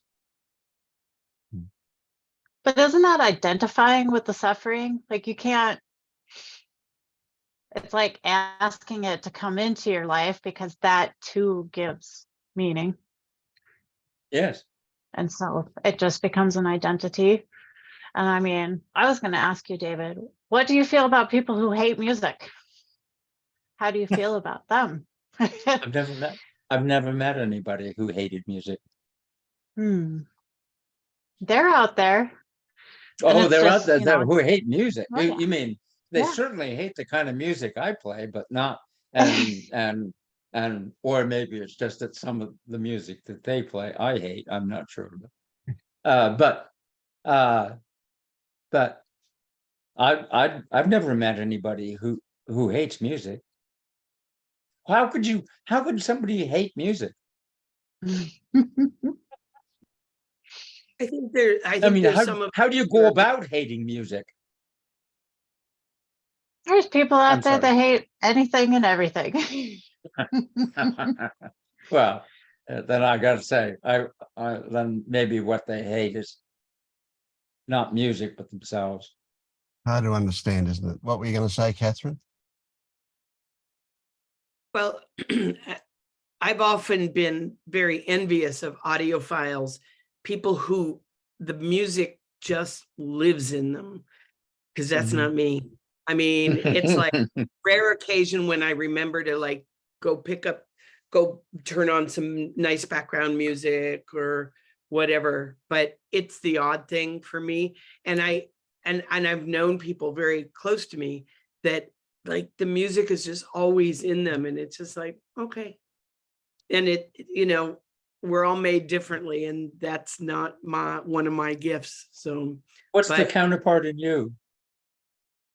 What's the counterpart in you that's music in me?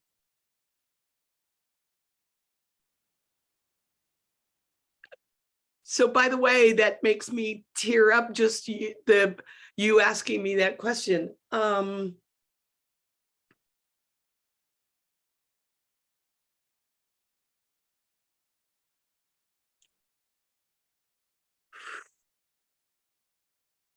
I don't know that I can put it in words that don't sound really trite, but my awareness since before I can remember, but definitely by the time I was 17, 18, 19, of kind of the spiritual connection that we all have. And then my exploration and putting Christianity aside, and then like and there's elements of that absolutely infuse the work I do. I'm a therapist, as I know you are too, right? And it's like the mute. Yeah. The sacredness and the Yes. music of that for me is what like fuels me and deeply feeds me, and yeah, so Yeah. well, Yeah, and I feel stilted because music has had such a profound effect on me that I haven't allowed paintings in. I haven't allowed I don't mean allowed. They just haven't swept over me. But well, I'm sure there are plenty of yeah, Yeah, I mean, maybe other people have all of these different wonderful ways, and for me, it's like it seems to be personified in music. Yeah. You know And what yeah.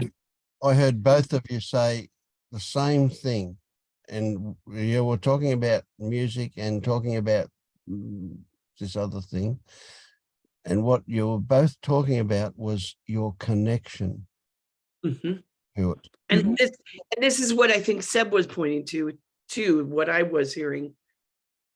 That it's the aliveness and the connection that happens for you through music, for me through, Yeah. you know, Connected. intimate expression, whatever, right? But it's, yeah, it's that part of us that comes alive, that, right? Yeah. It's that Not the channel. music, not the painting itself, not the Yes. not the sport, for example, not that It's thing, it's because what it is just happens, conveying. Yes. right? And enabling and allowing, and Yeah, yeah. Yes. I No. it seems to kind of fit. I remember hearing, I think it was here months ago, or I don't know, maybe I read it, that actually life is dancing us. And that has been really powerful for me, of just trusting and playing and allowing and all, knowing that, and life plays us each all differently. You're a different instrument than I am, David, right? But we're ultimately, Part of the same orchestra. yeah, yeah, and ultimately getting to the, maybe a similar deep place, that like what opens up is a different channel for me than a channel for you, but it's, yeah. Yeah. Just Seb, that right. Sports, athletes. That is what a. I mean, they're playing another instrument, and I Yeah. have read articulate athletes who are saying precisely the same thing I'm saying, and they're doing it in a different language, and I know it's the same thing. Yeah, I used to be like that when I was younger. Yeah. And my body was more capable of doing Yeah. things Yeah. sporty. And this is Yeah. how I kind of realized and connected. Just like you, through the music. I Yes. do connect with the music, not the classical music, but I do. Yes. But Yes. through listening. So that's not, that's not unheard of in my world. All this, what you were saying, I can absolutely relate to that. Yeah. You know, Yeah, the word I get the it. word that yours and mine share is play. I played an instrument, you play sports, and play is what it's all about. The play of a child. Yeah, possibly. And the question is that also that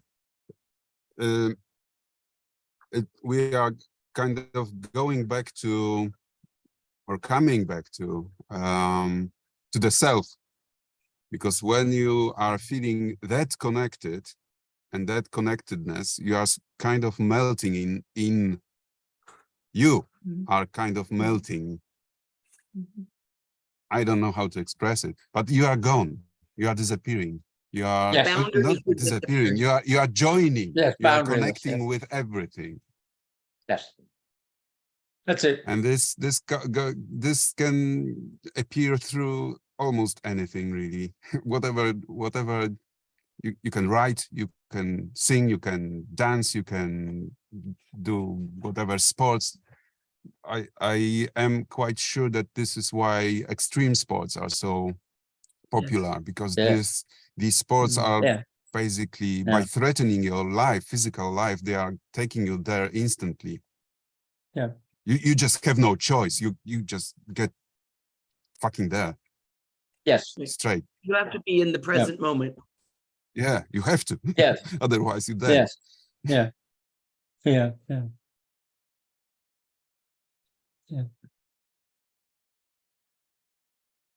How have you been, Terry?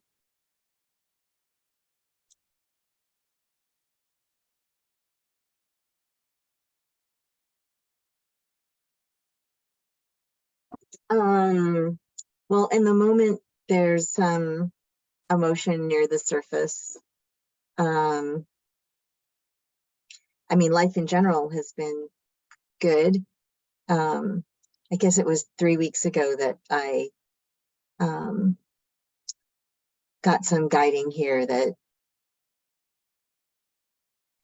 stirred some things up, and it feels like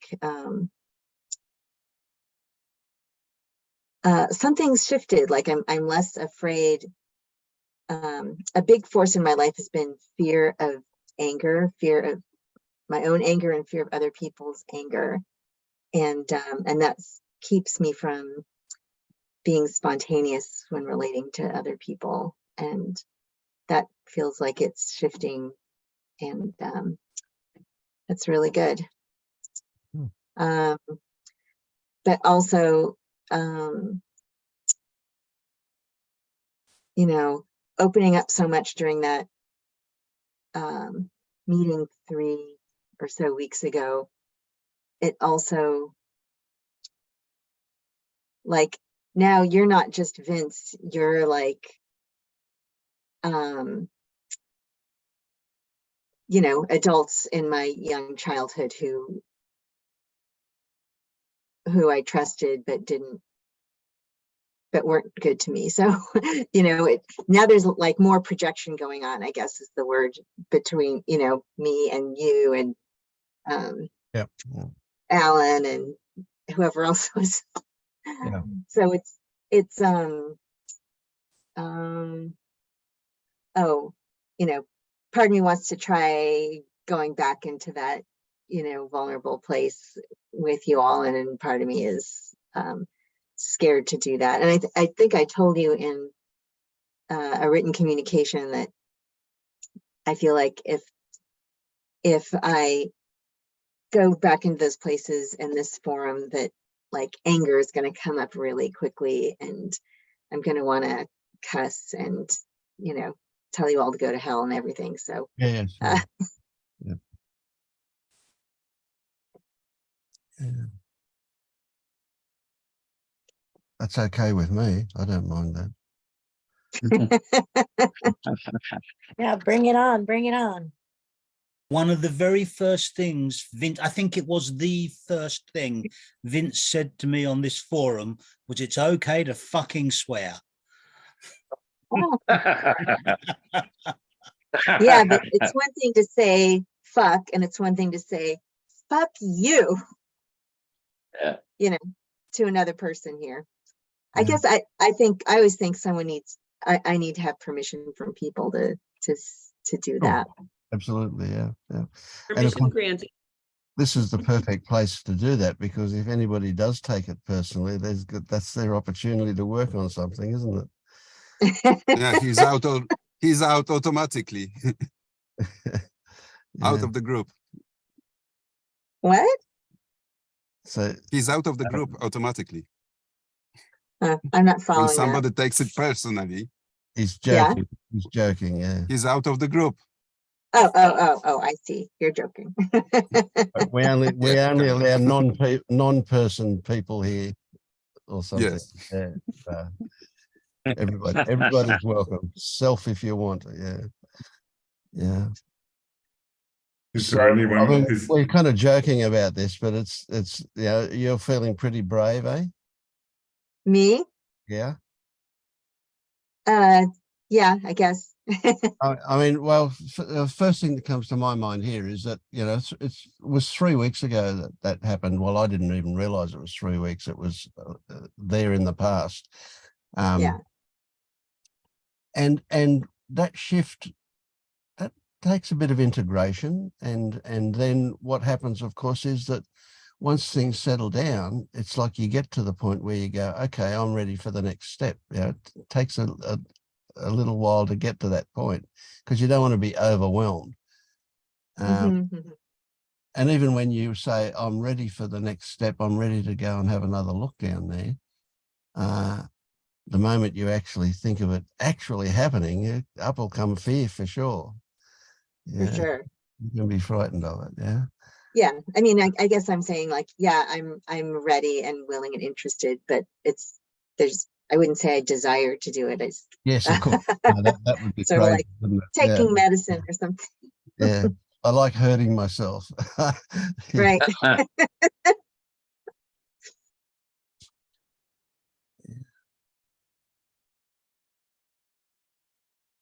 Is there anyone you'd like to say something specifically to right now, Terry?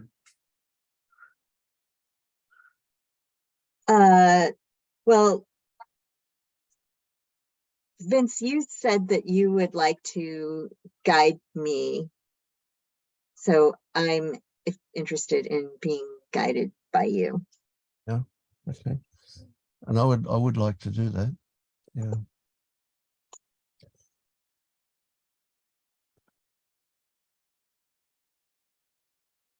There is this something that you recognize, this thing that you recognize from yourself, from your experience, and that is that people you thought you could trust turned out not to be trustworthy. Yeah. That was my interpretation. Yes, of course, and that's the only thing that exists. That's it. And it would be natural for you to bring those same, for them to those same feelings to turn up now as well. And of course, people from your past may have told you that they're trustworthy and then turned out not to be. So it's pointless for me to tell you that I'm trustworthy in the same way. That's right. Yeah. I think you wrote something like that in an email to me, and you know, that, this is useless to me. And then I almost wrote that to you, and then I'm like, oh, I don't need to say that to Vince. It's just, I just know that for me, that's useless. Yeah, absolutely. Yeah. So the thing with getting value out of this, how can we put it, trip to now, we could almost say trip to the past, but it's not the past, it's now. It just originated way back then, but it's alive now and kicking now. Yeah. You're really good at getting into that and allowing it to happen and allowing it to take over. And I would like to say to you that what I'm doing now is kind of setting up a little bit of a contract with you to say that you can tell me to fuck off, but I'm not going to do it. Okay. That's part of the contract. No matter what you say to me, I'm not going to go away. Okay. Yeah.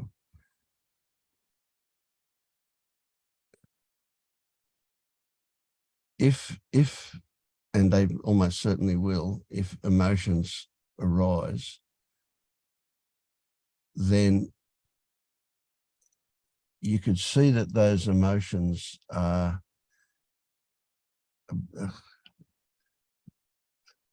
they're two things at once at the same time. One of them is an expression of what's going on, but the other one is an escape from what's going on. And they both kind of, they're in the same bundle, so to speak. None of this is what for you to worry about. The only thing for you to look at is to allow what wants to come up, right? And that may be words, it may not be words. It may have sound to it, it may not. it could be any, we don't know. We don't know what's going to come up. The whole point is to simply look for what's behind it, pushing it up when you get into there. So it's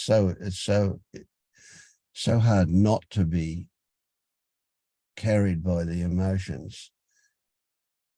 But if we're totally absorbed in that, then we don't see what's behind it. And that's what we want to see. Yeah. Hmm. So your experience from a couple of weeks ago was very much getting in touch with sexual abuse. Bad words. They don't convey anything about the experience, do they? That experience was about trust. Eh? That was about what would you say was when you picture, is it one person when you picture that person? You know, I don't even know. Let me say, the memories of this are so they're just like very vague impressions. Yes. Yeah. There's no individual that really comes strongly to mind. There's an individual in my life that I tend to picture when I'm, you know, trying to process this stuff, because it seems like it anyway. We'll just call him Uncle George. Yeah. He doesn't have to have a face or anything, just can be just a form, an outline, you know. Yeah. Was there an actual Uncle George? Yeah, but Yeah. he's not going to watch this video, so. And there must have been some level of grooming go on before anything was attempted with you, eh? Do you remember that? No, you know, I don't remember really anything. I really am not sure that sexual abuse happened. I just know that whatever I said during the last session expressed something real, you know. I mean, when I go over the facts of my life, it doesn't really fit together that that say that Uncle George molested me, because I don't remember any grooming. I don't remember, you know, like I said last time, you know, Mom didn't believe me. I don't remember telling anything to anybody or anybody not believing me. Yeah. It's just like a story that seems to express Okay. whatever the trauma that's there. Yep. And that's fine, you know. We don't have to call it a actual happening, an actual reality. That's irrelevant to what you feel. What you feel is based on your perception, your interpretation of a vague memory that's so vague, but yet without a doubt, I imagine that you would agree that this has affected your whole life. Something has affected you, and we don't know what that is. Yeah. So let's not even think about it as an actual happening, as reality, so to speak. Let's think of it as a purely a fantasy story, a creation that we're making up right now. Okay. And if you were to flesh out the beginning of the story, you would introduce the people involved, and we don't need names, or we don't need even anything definite and defined rather about the people involved. But there was you, and there's somebody else, and there was a situation, and there was. You know, I'm going to interrupt you because there's something else happening now, which is like, now I'm mad at you. Yeah. Like you think you're gonna, you're like some kind of master who's gonna like guide me through something. Well, screw that, Yep. it's not gonna work, and just like forget about trying because nothing works for me. And Yep. Forget it. It's not whatever you think you're trying to get me to do. It's not going to happen. It's not going to happen the way you think it's going to happen. So let's just give up right now. Right. You're a hopeless case. No, just fuck off. Yep. Okay.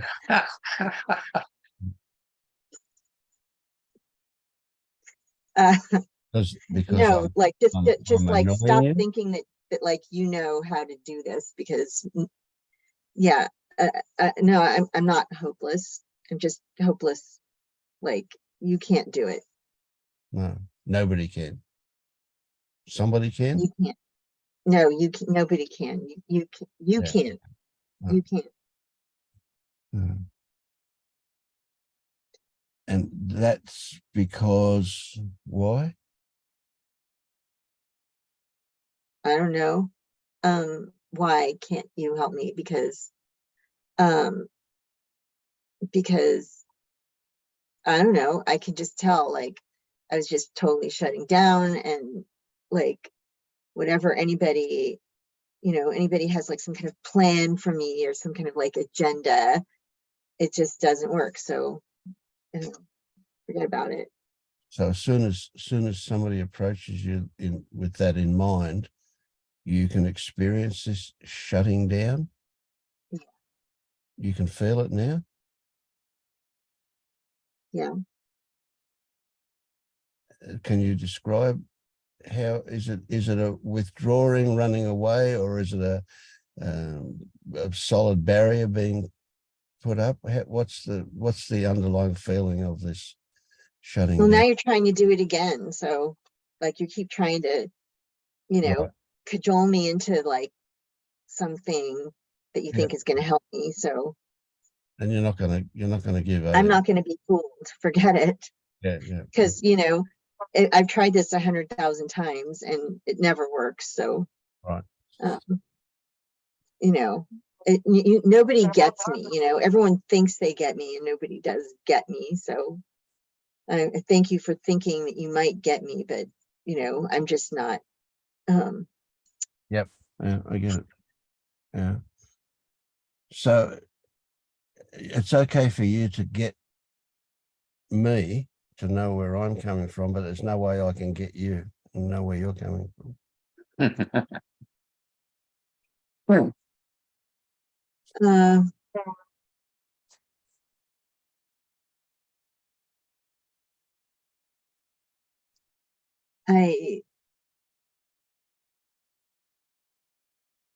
I don't know what to say. That's fine. You can say that.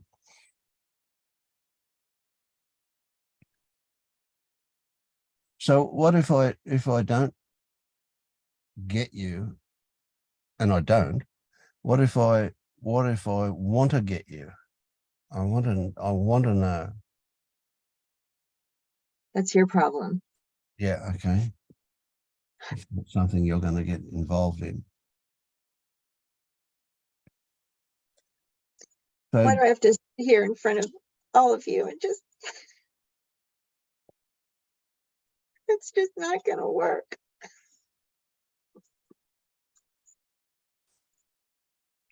You need to feel safe. And if you don't feel safe, nothing's going to work. So this might not be the right place to do it with all the I people. don't want to hear from you, Judy. Huh? I don't want to hear from you.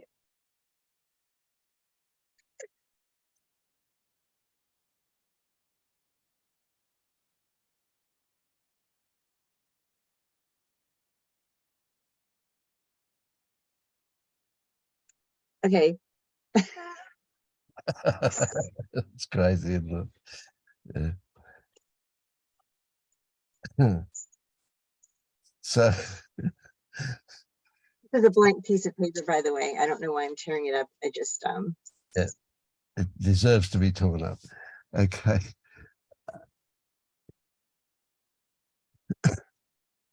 So I started to ask you if I don't know you and I want to know you, I don't presume to know what's going on for you.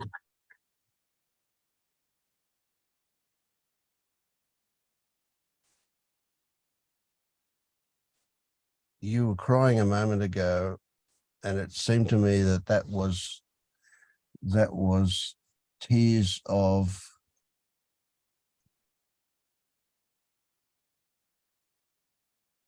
I don't know what, not something a little bit like resignation, something a little bit like hopelessness, something a little bit like Yeah, it's really uncomfortable being here right now. yeah. Which And you my mind, didn't you? what? You expected it would be uncomfortable. Yeah, I expected that it would be really, really, really uncomfortable to be here today, given that I already exposed myself 3 weeks. No, I mean, not that I'm exposed, given that I think, you know, if I'm working with somebody on what's going on inside, and it seems to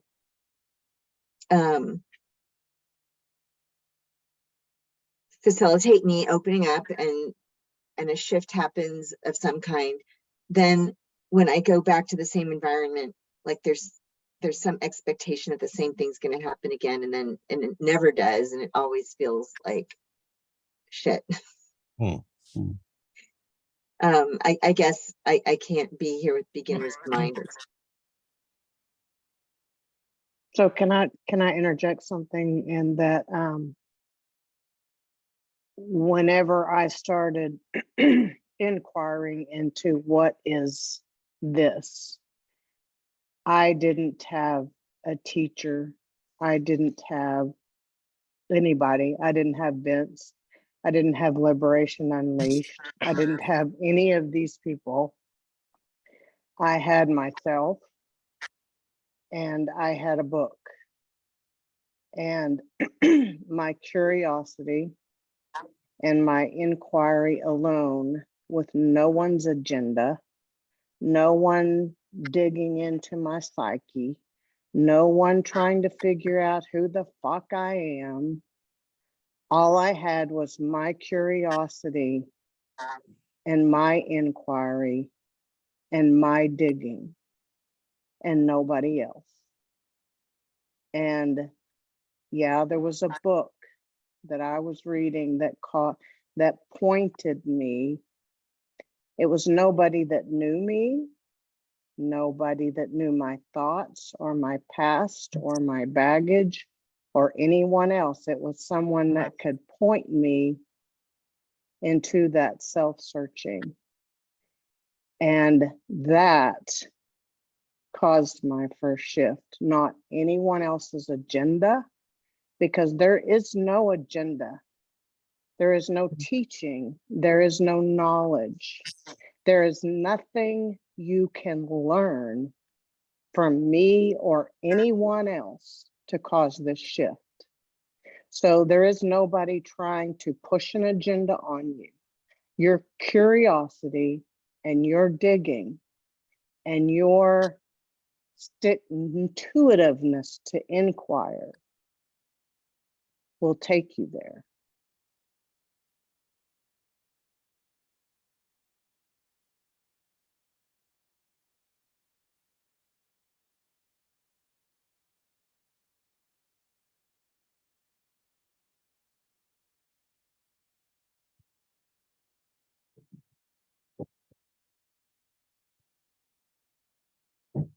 And then once you've had that shift and you are on the pathless path, and something that has gone off and inside of you that is not an intellectual learning at all, not anyone's agenda or anything else, then it makes being with people like Vince, like Alan, David, James, Judy, all of the people here, Catherine. I noticed when Catherine was talking about the music with David, and then that intimate communication between people who have not that are following an agenda or a belief or anything else. You will feel the music of the communication because you will have experienced it for yourself. And I don't know if that makes sense or not, but when Catherine was talking about her love for the spiritual and for what is beyond this, you know, it's been a long time since I've attended one of these, and my thirst for the communication with the people who have had this shift and who can hear me and who can understand that non-intellectual thing that is not an agenda. You feel the music inside of you because you know these people can relate, and it's not a knowledge that can be shared.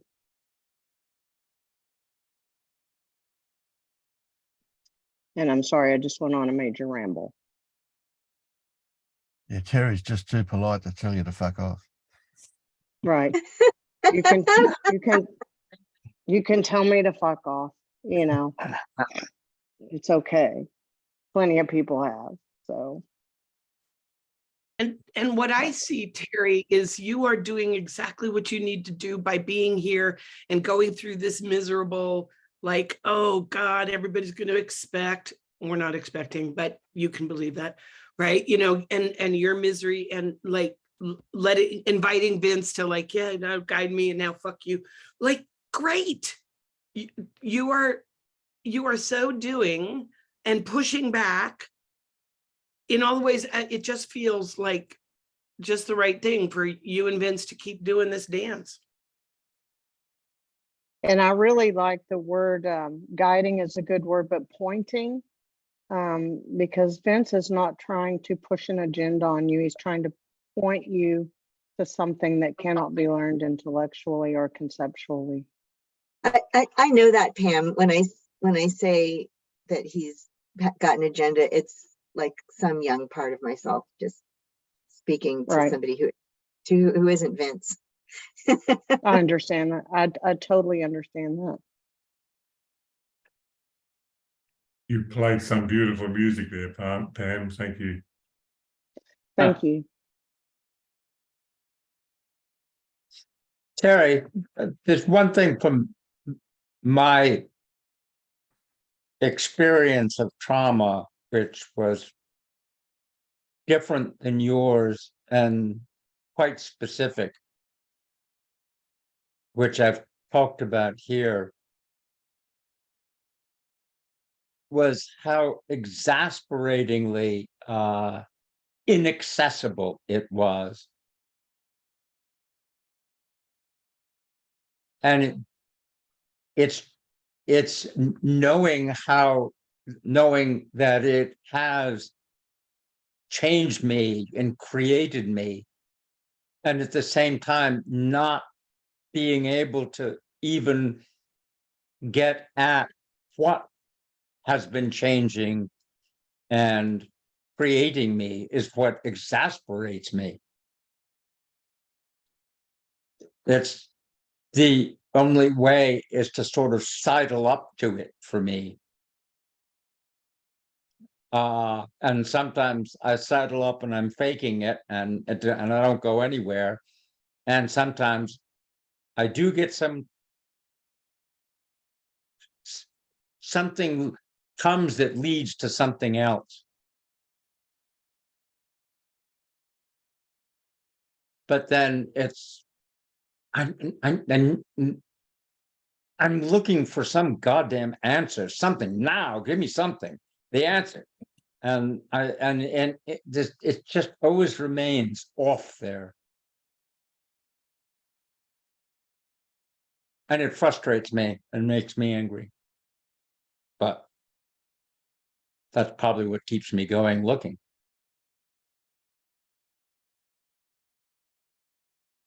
Yeah, Terry, I imagine that you're wanting to expel something to get freedom. You get, have you got an impression that there's some indefinable dark thing down there that you need to get rid of? Well, I mean, I guess I used to think of in terms of getting rid of something, and now I don't, because I understand more how things work, and there's nothing to get rid of. Well, you know, regarding trauma, I've lately been working with Scott Killaby and the Killaby inquiries, and I think of it more in terms of that there's sadness and anger that and fear that I'm not feeling, that I habitually suppress. Mm-hmm. And that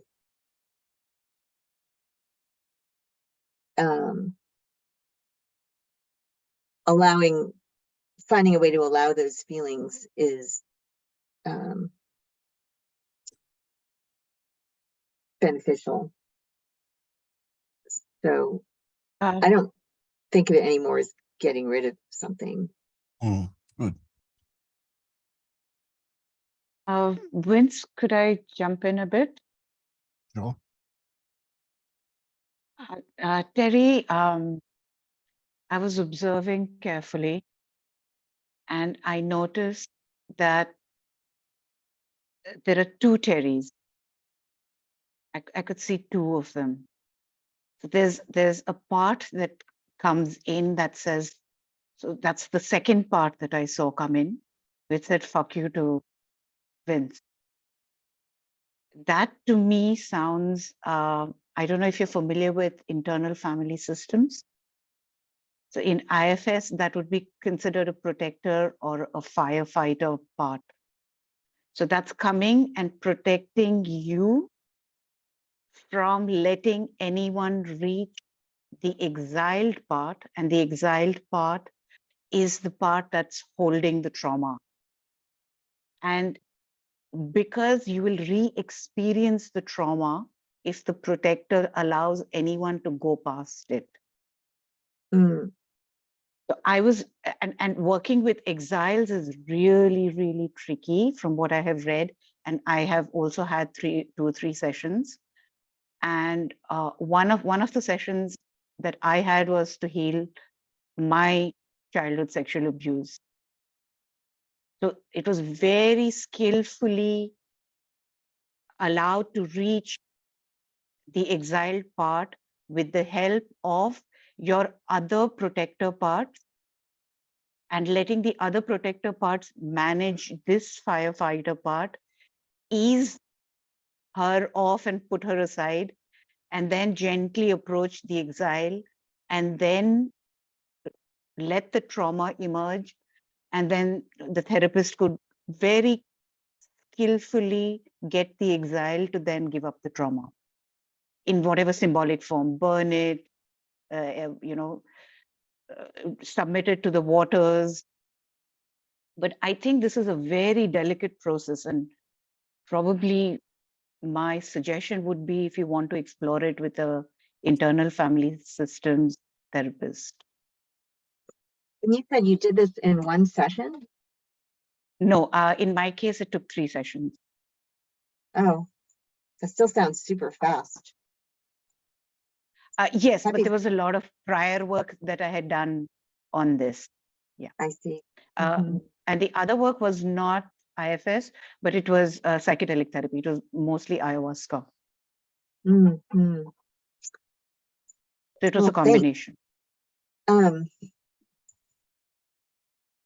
The person you work with, are they, do they work remotely, and can you tell me their name in the chat? Yes. Sure, I could do that. Yeah. I'll share his name. Okay, thanks. So does that mean I'm sacked? Sorry, Vince. I didn't mean for you to lose your job. Harry, I'm not even. We've made a presumption that there's trauma, but there may not. It may not be trauma down there. You know. There may not be. Did that ever occur to you? Sure. Yeah. I mean, there's something, but I mean, yeah, definitely. I don't know what it is. I don't, sometimes people say that past lives have an influence, or I don't know. I don't know what it is. So, but there's something. There's no question about that. There's something. Is that right? Yeah. Yeah. That something doesn't have to have been any actual happening. That something could simply be an interpretation of something, eh? Yes. We might expect that it could well be just the naive child's interpretation of whatever went on that got internalized and kind of grew out of proportion and whatever. And yeah, it's affected me. Yeah. I have said in the past, and I don't know if you've. I want your response to it. That is that we don't actually have to know what it is. The fact that it can be something is really all that's required in order to do something about it. Mm-hmm. It may simply be unknowable what it was because it was pre-verbal maybe, and we didn't have any labels for it at the time that it happened or whatever. And it could just simply be somebody spoke to you in a serious tone of voice. Simple as that. And yet there it is. Yeah. Yeah, totally agree. Sorry? I totally agree. Yes. This is, I mean, I've thought about this and I'm on the same page as you. Of course, you've been around this circle many times, I'm sure. Yeah. But there's no question, is there, that there's a trust issue involved in it? Yes. Yeah. Correct. And regardless of the reality again of what might have happened, but the mere fact that you had the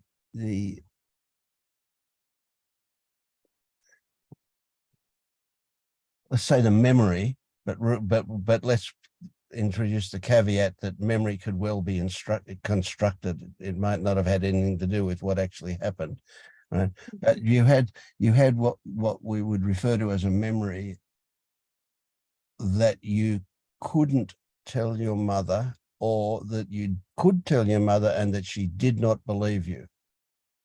Right. Which one of those was more accurate? The latter. Right, that she didn't believe you. Okay, so there's a trust thing, isn't there? It's maybe not directly trust, but it is trust. There's somebody not respecting your version of things. It felt like there was a part of me that was not allowed to exist because it wasn't believed or reflected back to me. Both. Yeah, it didn't fit somebody else's narrative. Yeah. Mm-hmm. Sorry, but you may have thought that it wouldn't also. This could have been your child imagination just as well. I was just waiting for this what Vince said right before me now, because it is exactly my experience. I mean, the child I could, when I was a child, I could manufacture. Everybody can manufacture. Scientists know that for sure, that what we've got in our heads it may be absolutely not true. The first thing is that there is some kind of a sensation in our body. For example, I will not go to my mom and say something because I may be rejected.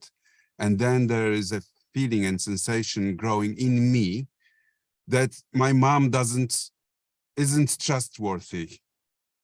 So I build up a story around that, and it may get completely out of proportion if it is kind of depressed or repressed or whatever you say, however you say it in English. I'm not so sure, but it may be a complete imagination. The only thing that is not imagined is that first primal sensation in our body that happened.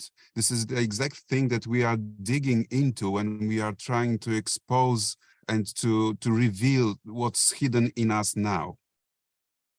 So we are suffering now. We don't know why, and this is what Alan's doing. This is what Vince is doing, right? This is exposing that primal thing that the stories and even the facts from our life get built up upon. They may be true and they may not be true. I know women, everybody knows the fact that this is the first thing that comes to my mind, that there are women that end up in abusive relationships over and over again. And this is not their, most probably not their bad faith or something. They are carrying something in them that draws this energy around to their life, kind of. So they are replaying all that. They are kind of, I don't know the word, catering that very primal thing in them. They are kind of looking for this to be satisfied. I'm not sure if I'm expressing that right because I'm not hearing myself, but I hope so. Obviously this is the same story with men getting into the abusive relationships from women just as well. The sex really doesn't matter in this case. The thing is that we are kind of carrying something in us, and if we don't allow it to surface and stay with it, it will just go on and go on. And whatever stories we build up around it, these are all stories. We can dig into that probably through the stories. That's what therapists do, I guess. That's my guess, really. Catherine and David most probably can say something. That this is how we can like follow the steps from the surface deeper and deeper and deeper to that core. You can also, this was my case, you can also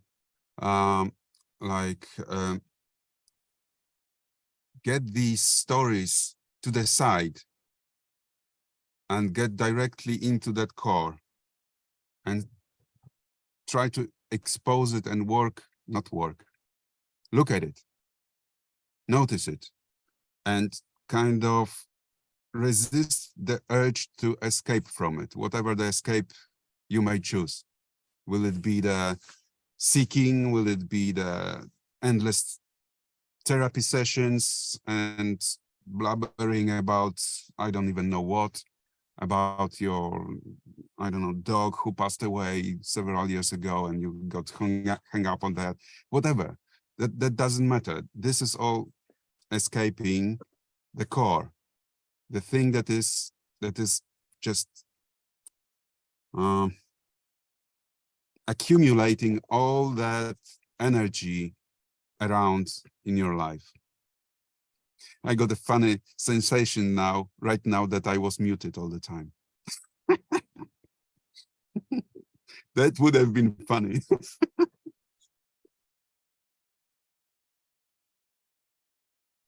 Yeah, sorry about my rambling, but that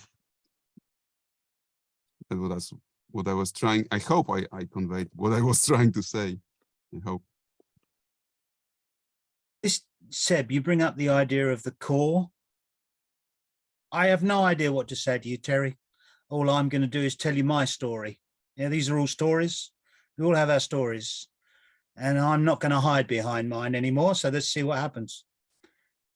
I had a story that about 15 years ago, everything in my life felt it was wrong.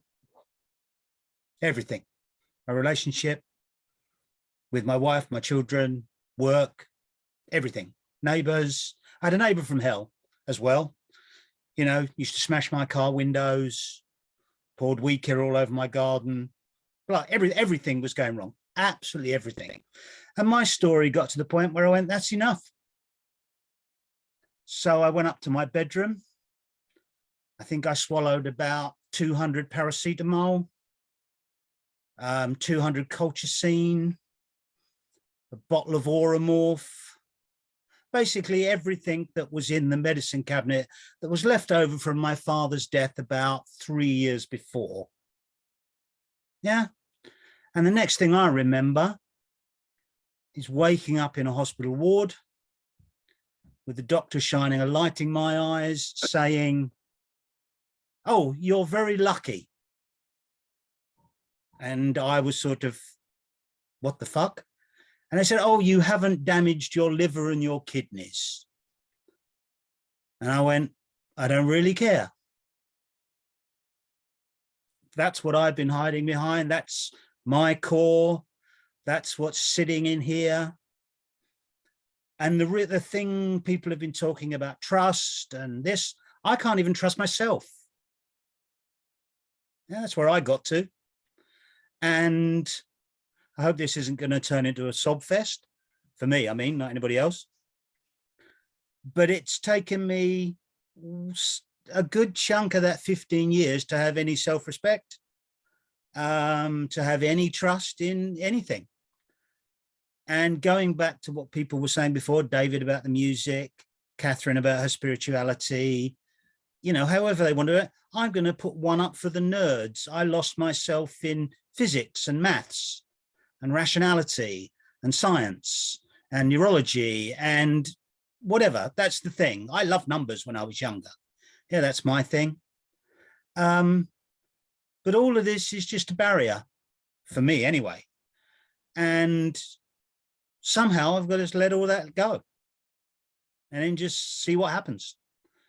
And that's why I'm here.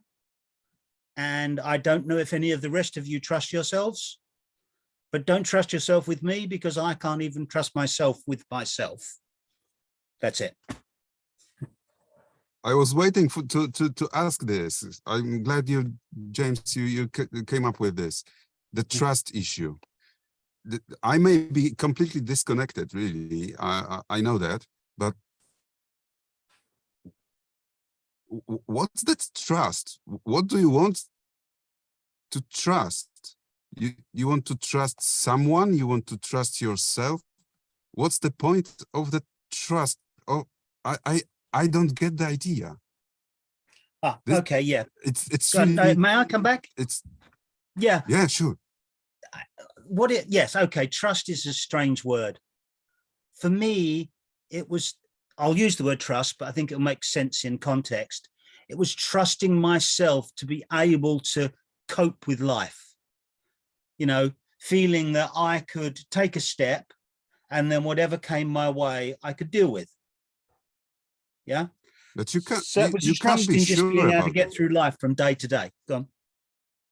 But you cannot, you never are able to, you know, to say that you are going to be capable of dealing with something that is coming up at you from behind, from around the corner. The same thing with everybody else. You cannot. Yep. It's impossible. It's completely, to me. This word, it really excites me really when I'm talking now. There's a difference between being able to see into the future and know that you're going to be able to cope with XYZ, and being able to quit striving and know that, as James said, stuff comes up, I'll deal with it, I'll move on, right? That it does feel like trust is an appropriate word. And I think about trusting life or trusting whatever this is. It's like, dancing me, that I can trust. I don't have to be trying to see into the future, because I can relinquish that. But I hear what James is talking about, especially with a significant incident where he'd wanted to cash it all in and he had had enough and he couldn't take any more. And then it's like, will I hit that again? Well, we don't know. That we don't know, right? But can you take one step at a time? Can you take the next step and then deal with that, right? And there is a building up of trust with the small things, the difficult conversation that ended up okay. So I don't know if Seb were like, kind of pointing at slightly different things here or not. It's possible, but the trust is just not the word that comes up here to me. The trust is something like what I'm hearing when I hear you talking about trust is something like a missing a word again, something like you can do, or you can believe in, or you can learn to do, or you can it's like, this is, for me, it is totally the opposite thing. I mean, I don't trust anything and anyone, including myself, because there is nothing to trust. I mean, whatever happens. That's pretty much it. There's nothing to trust in. I just don't. I can't get you completely. I feel completely alien now. Honestly, Makes me wonder. Trust does not exist. There is no such thing as trust. You can experience mistrust, but if there is trust, it's invisible. It's not noticed. We can only talk about it afterwards. perhaps it's just a sensation. I don't know. That's something like courage, something that I just don't get. I mean, or the strength or a willpower. It all connects here, resonates as struggle and fight for something instead of control. Just control, instead of just letting go. There's nothing to trust. You just let go of it. Seb, trust is something that you need to struggle for. Sorry, say it again. Seb, has it always been that way? Has it always been this way for you? I don't remember. That's the problem. I was thinking about it most of this meeting, actually, because the trust came up in the very beginning. And I was like, what are they talking about? And I was trying to figure out if,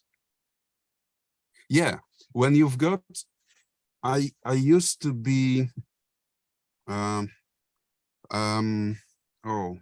entangled. I'm not sure how to say that. So I was very dependent, right, on someone. Enmeshed, kind of. Yeah. So there were strings attached to me. I was kind of connected, but in a way that I was being strangled, but happy. You know what I mean? Like closed in a cage, but I was very comfortable in that cage.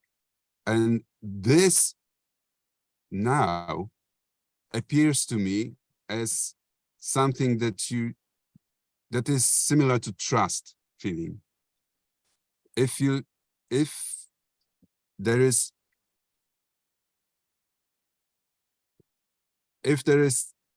I don't know how to say it, openness to whatever is happening, and but that cannot be, it's not causational. You cannot be open to whatever is happening and then you do have trust, or you don't have trust, but you don't need it. I just so can't express it. That's frustrating. But I think there's something that's helping me. When Vince said there is no such thing as trust, there's mistrust. And then I started feeling that there is either ease or there's not ease. And conceptually, the I want to get to ease is because I mean, I guess I can construct this trust thing then, right? But once there is ease, it's not about trust, right? It's not. I can feel the absence of trust or the distrust or the anxiety or whatever, right? But if that moves aside, then what's there? There's just what is. So there's just nothing there. Like the trust was a construction of the mind. Like it was a label that the mind is putting onto the sensation that it's what it is really, or a belief that it is going to be okay, or a belief that person will not, I don't know, do something to me when I expose myself. It's still for some, and of course I think kind of therapeutically or whatever, it's a useful term at times to identify what seems to be missing, right? But it's because it's missing that it's identifiable. Wow, this just keeps looping back in my head. So yeah. All right. Same with but me. Something I struggle with about not what you're saying here, but this led me to what's a message Vince sent me recently, was, okay, things happen. Life happens, or whatever it is out there, and however we interpret it, it happens, and it is what it is. But then it's always tacked on to the end of that, well, whatever happens is okay. If it happens, it's okay. And it's the okay I struggle with. Yeah, it's happening. That's it. There is no nothing I can do okayness to about that. it happens. But if my leg gets chopped off, okay, it happens. I have to deal with that. I have to put a tourniquet on. I have to drag myself to a hospital, whatever, But I can't wrap my head around that's okay. Because it is not. I have a problem with that as well. Just exactly what you said. It's not okay. It's not that everything is perfect. Like they everybody's saying, everything is perfect as it is. No. It is. It is a different kind of feeling to it. It's got a different kind of feeling to it. It is the only way it is possible to be. That's what resonates here. It's not okay because that's judgment. It's not perfect because it's like a mental judgment, like you are comparing something to something. No. It is what it is without any temperature. It's temperature 0.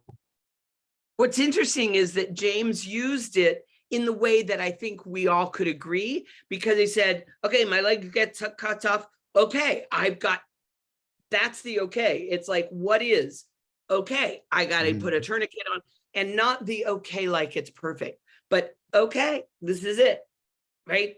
This is what's here. I think that's the version that resonates for me of, okay, this is what's here. Accepting it and dealing with neutral. it and giving up the idea that I could have controlled what happened anyways. I feel like for me, that's what I'm getting. Like, I need to let go of the thinking that I could have done anything to make it turn out differently. And that's a trap. Okay, is one of those words that we can use in a multitude of different ways, and it's what's behind it the okay. So the people that criticize using the word okay will see that, interpret it as okay means good, No, but it may not have been said that way. Yeah. like you got to deal with whatever happens, and you know, Yeah. accepting it is a lot healthier than trying to fight what happened, And there could be being in denial.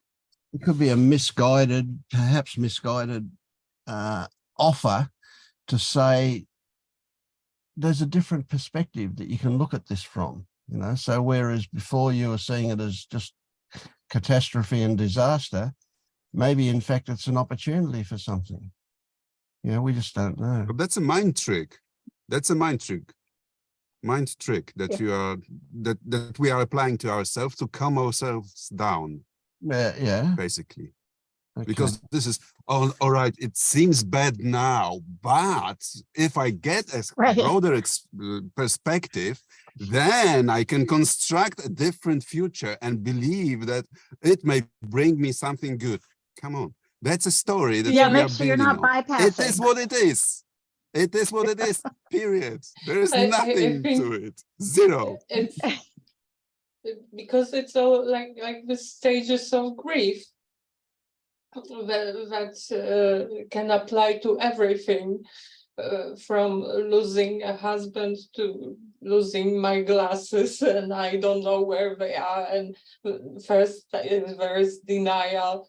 How could I? It's impossible. I lost my glasses. and Yeah, then I'm stupid. I lost my glasses again. Yeah, and this thing Vince was talking about, it's like the phase of negotiations. With your own mind. Yes, yes. On one thing, it's a bad thing, but maybe it's a good thing. Yeah. Seb, I get the impression that you don't think much about what effect your saying is going to have on, well, you don't worry much about what effect what you're going to say has on somebody else. But I come from the history of worry. I worry, therefore I Me too. am. Yeah. Me too. You do? Trust Okay. me. Yeah. Okay. Okay. So isn't that worry what distrust is? And just accepting that whatever happens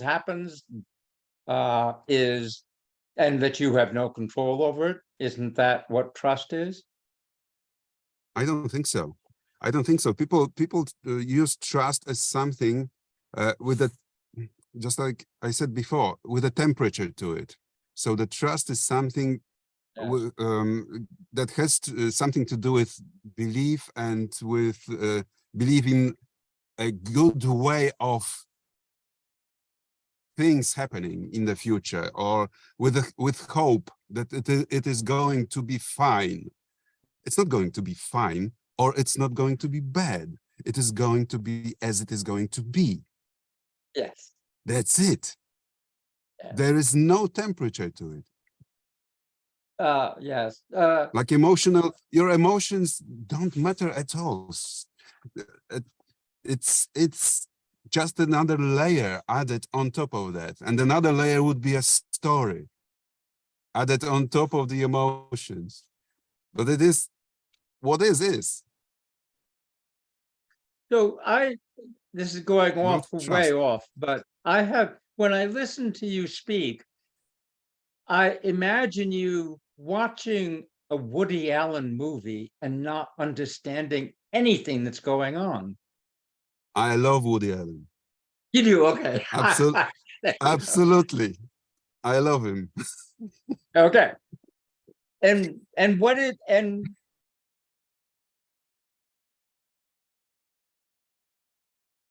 you understand how he's interpreting the world around him all the time. Yes.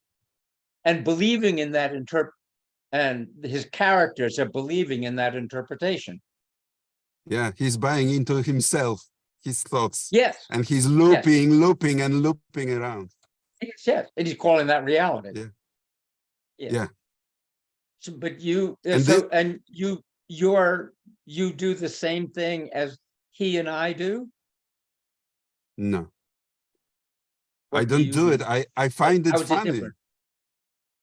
I find it funny to look at the way that mind works. I mean, I see it as an analysis and execution of that analysis, putting this analysis into words, into movies, for him to show us how the mind works. Yes. I'm So, not sure if he's doing that, but this is my interpretation of what he's doing.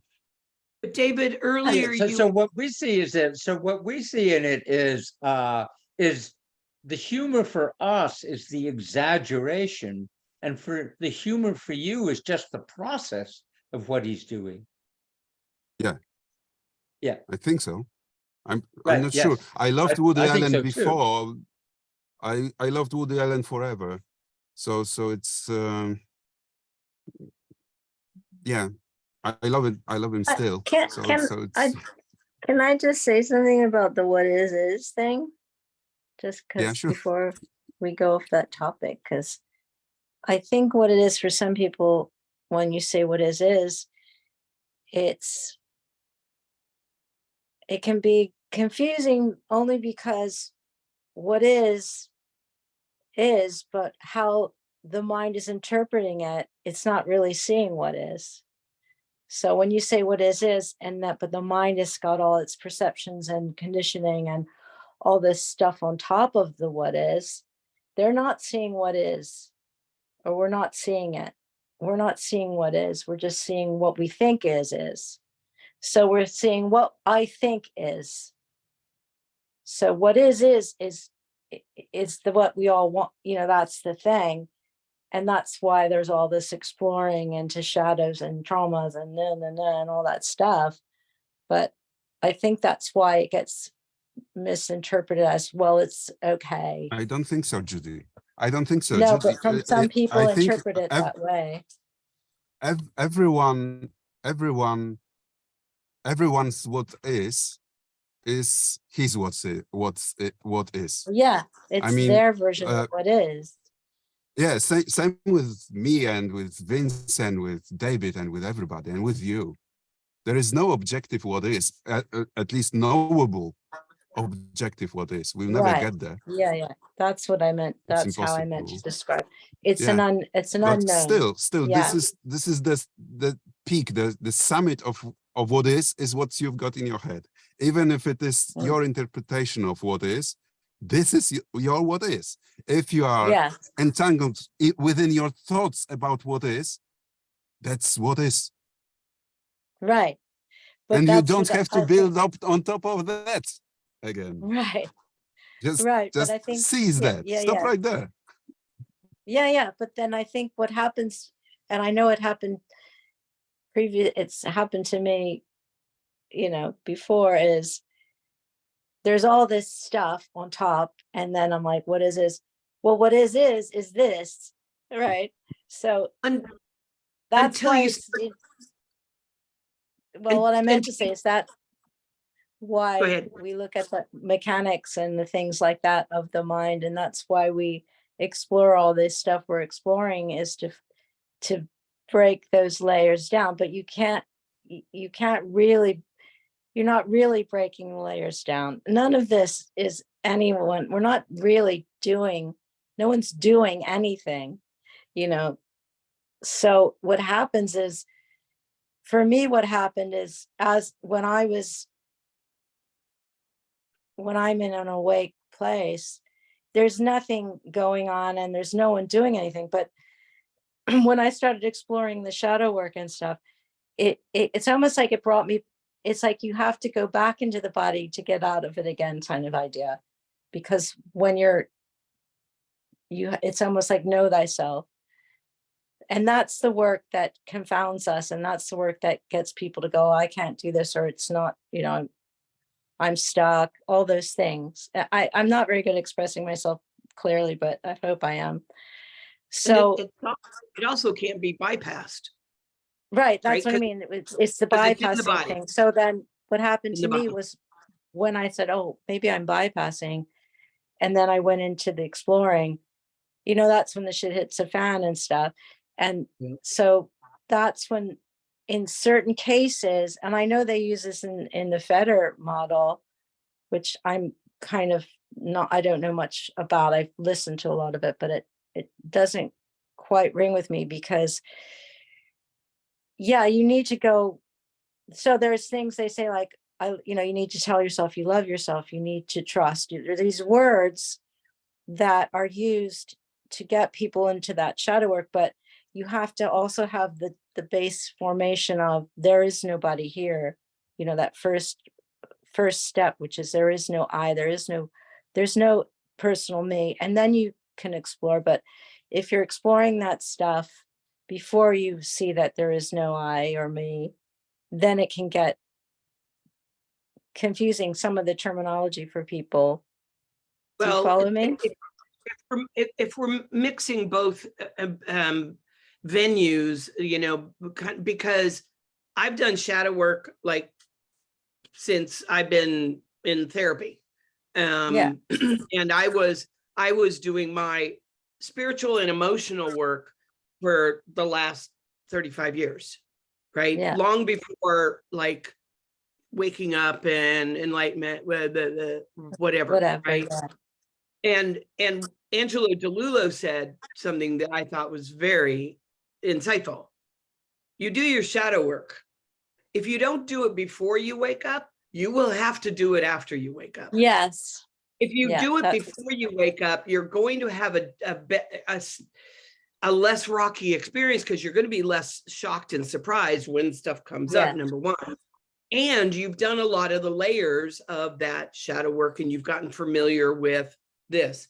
So I think shadow work is shadow work wherever, and it's really needed for someone who wakes up and they've never done their emotional work, then the shit's hitting the fan. Right. And that's why I'm saying that the terminology that is being used in some of the conversation, like trust and those different things, they're helpful. They're helpful terms. It's still like, for Zeb, these are still concepts, but they're helpful as pointers, really. And again, it's like, and also the what is can be, yeah, it is what is, but for some people, like, that can be confounding. So what I'm trying to say is I try to, you know, you meet the person where they are and where you are, kind of thing. That's all. Yeah, that's why I'm not a guide. Yeah. And I don't think I will be, because I think the you're thing a is good guide. that I could, I don't think so, because I cannot, I don't know how meet halfway. You know, for me it's black and white. You don't know how to make concessions. Yeah. Yeah, I don't think I can do it. Not at the moment, at least, because it is, for me, it's so clear, and I get frustrated, basically, kind of. I mean, it is so pointless to work on something that doesn't really need to be worked on. Yeah. To put so much effort, for example, to force something, like who was saying that? I think he's gone now. That backpack, heavy backpack that he has to lift, and with all of the stuff and that smelly heavy backpack. There is no need to even pick it up. There's just no need. Train, why bother? That was Andre. It started off as a bit of luggage. It started off as. But you're right. I mean, you need to meet them where they're at, right? You know, as long as as it feels important to them, well, that's something, I mean, I can identify with it feeling important. I can also recognize where you are, Seb, in terms of like, just put it fucking down. Yeah. Well, what can you do? Well, yeah. You feel that way sometimes. Yeah. Okay, we're coming up to 4 hours, so I'm going to pull the plug in. Oh my about 4 God. minutes. It must be the end because that's every time I am in the group, I usually just say something at the end. So Yeah. Hey, Andre, thank you very that's what I've much. noticed about it. Thank You're you, a Vince, for showstopper. doing it. Yeah. Yeah. Yeah. Yeah. Or I clear the audience. Thank you, Vince. Thank you very Thanks much so That was fun. Thanks for all of Thanks, this. everyone. Thank you. Thank you, everyone. Bye. Bye.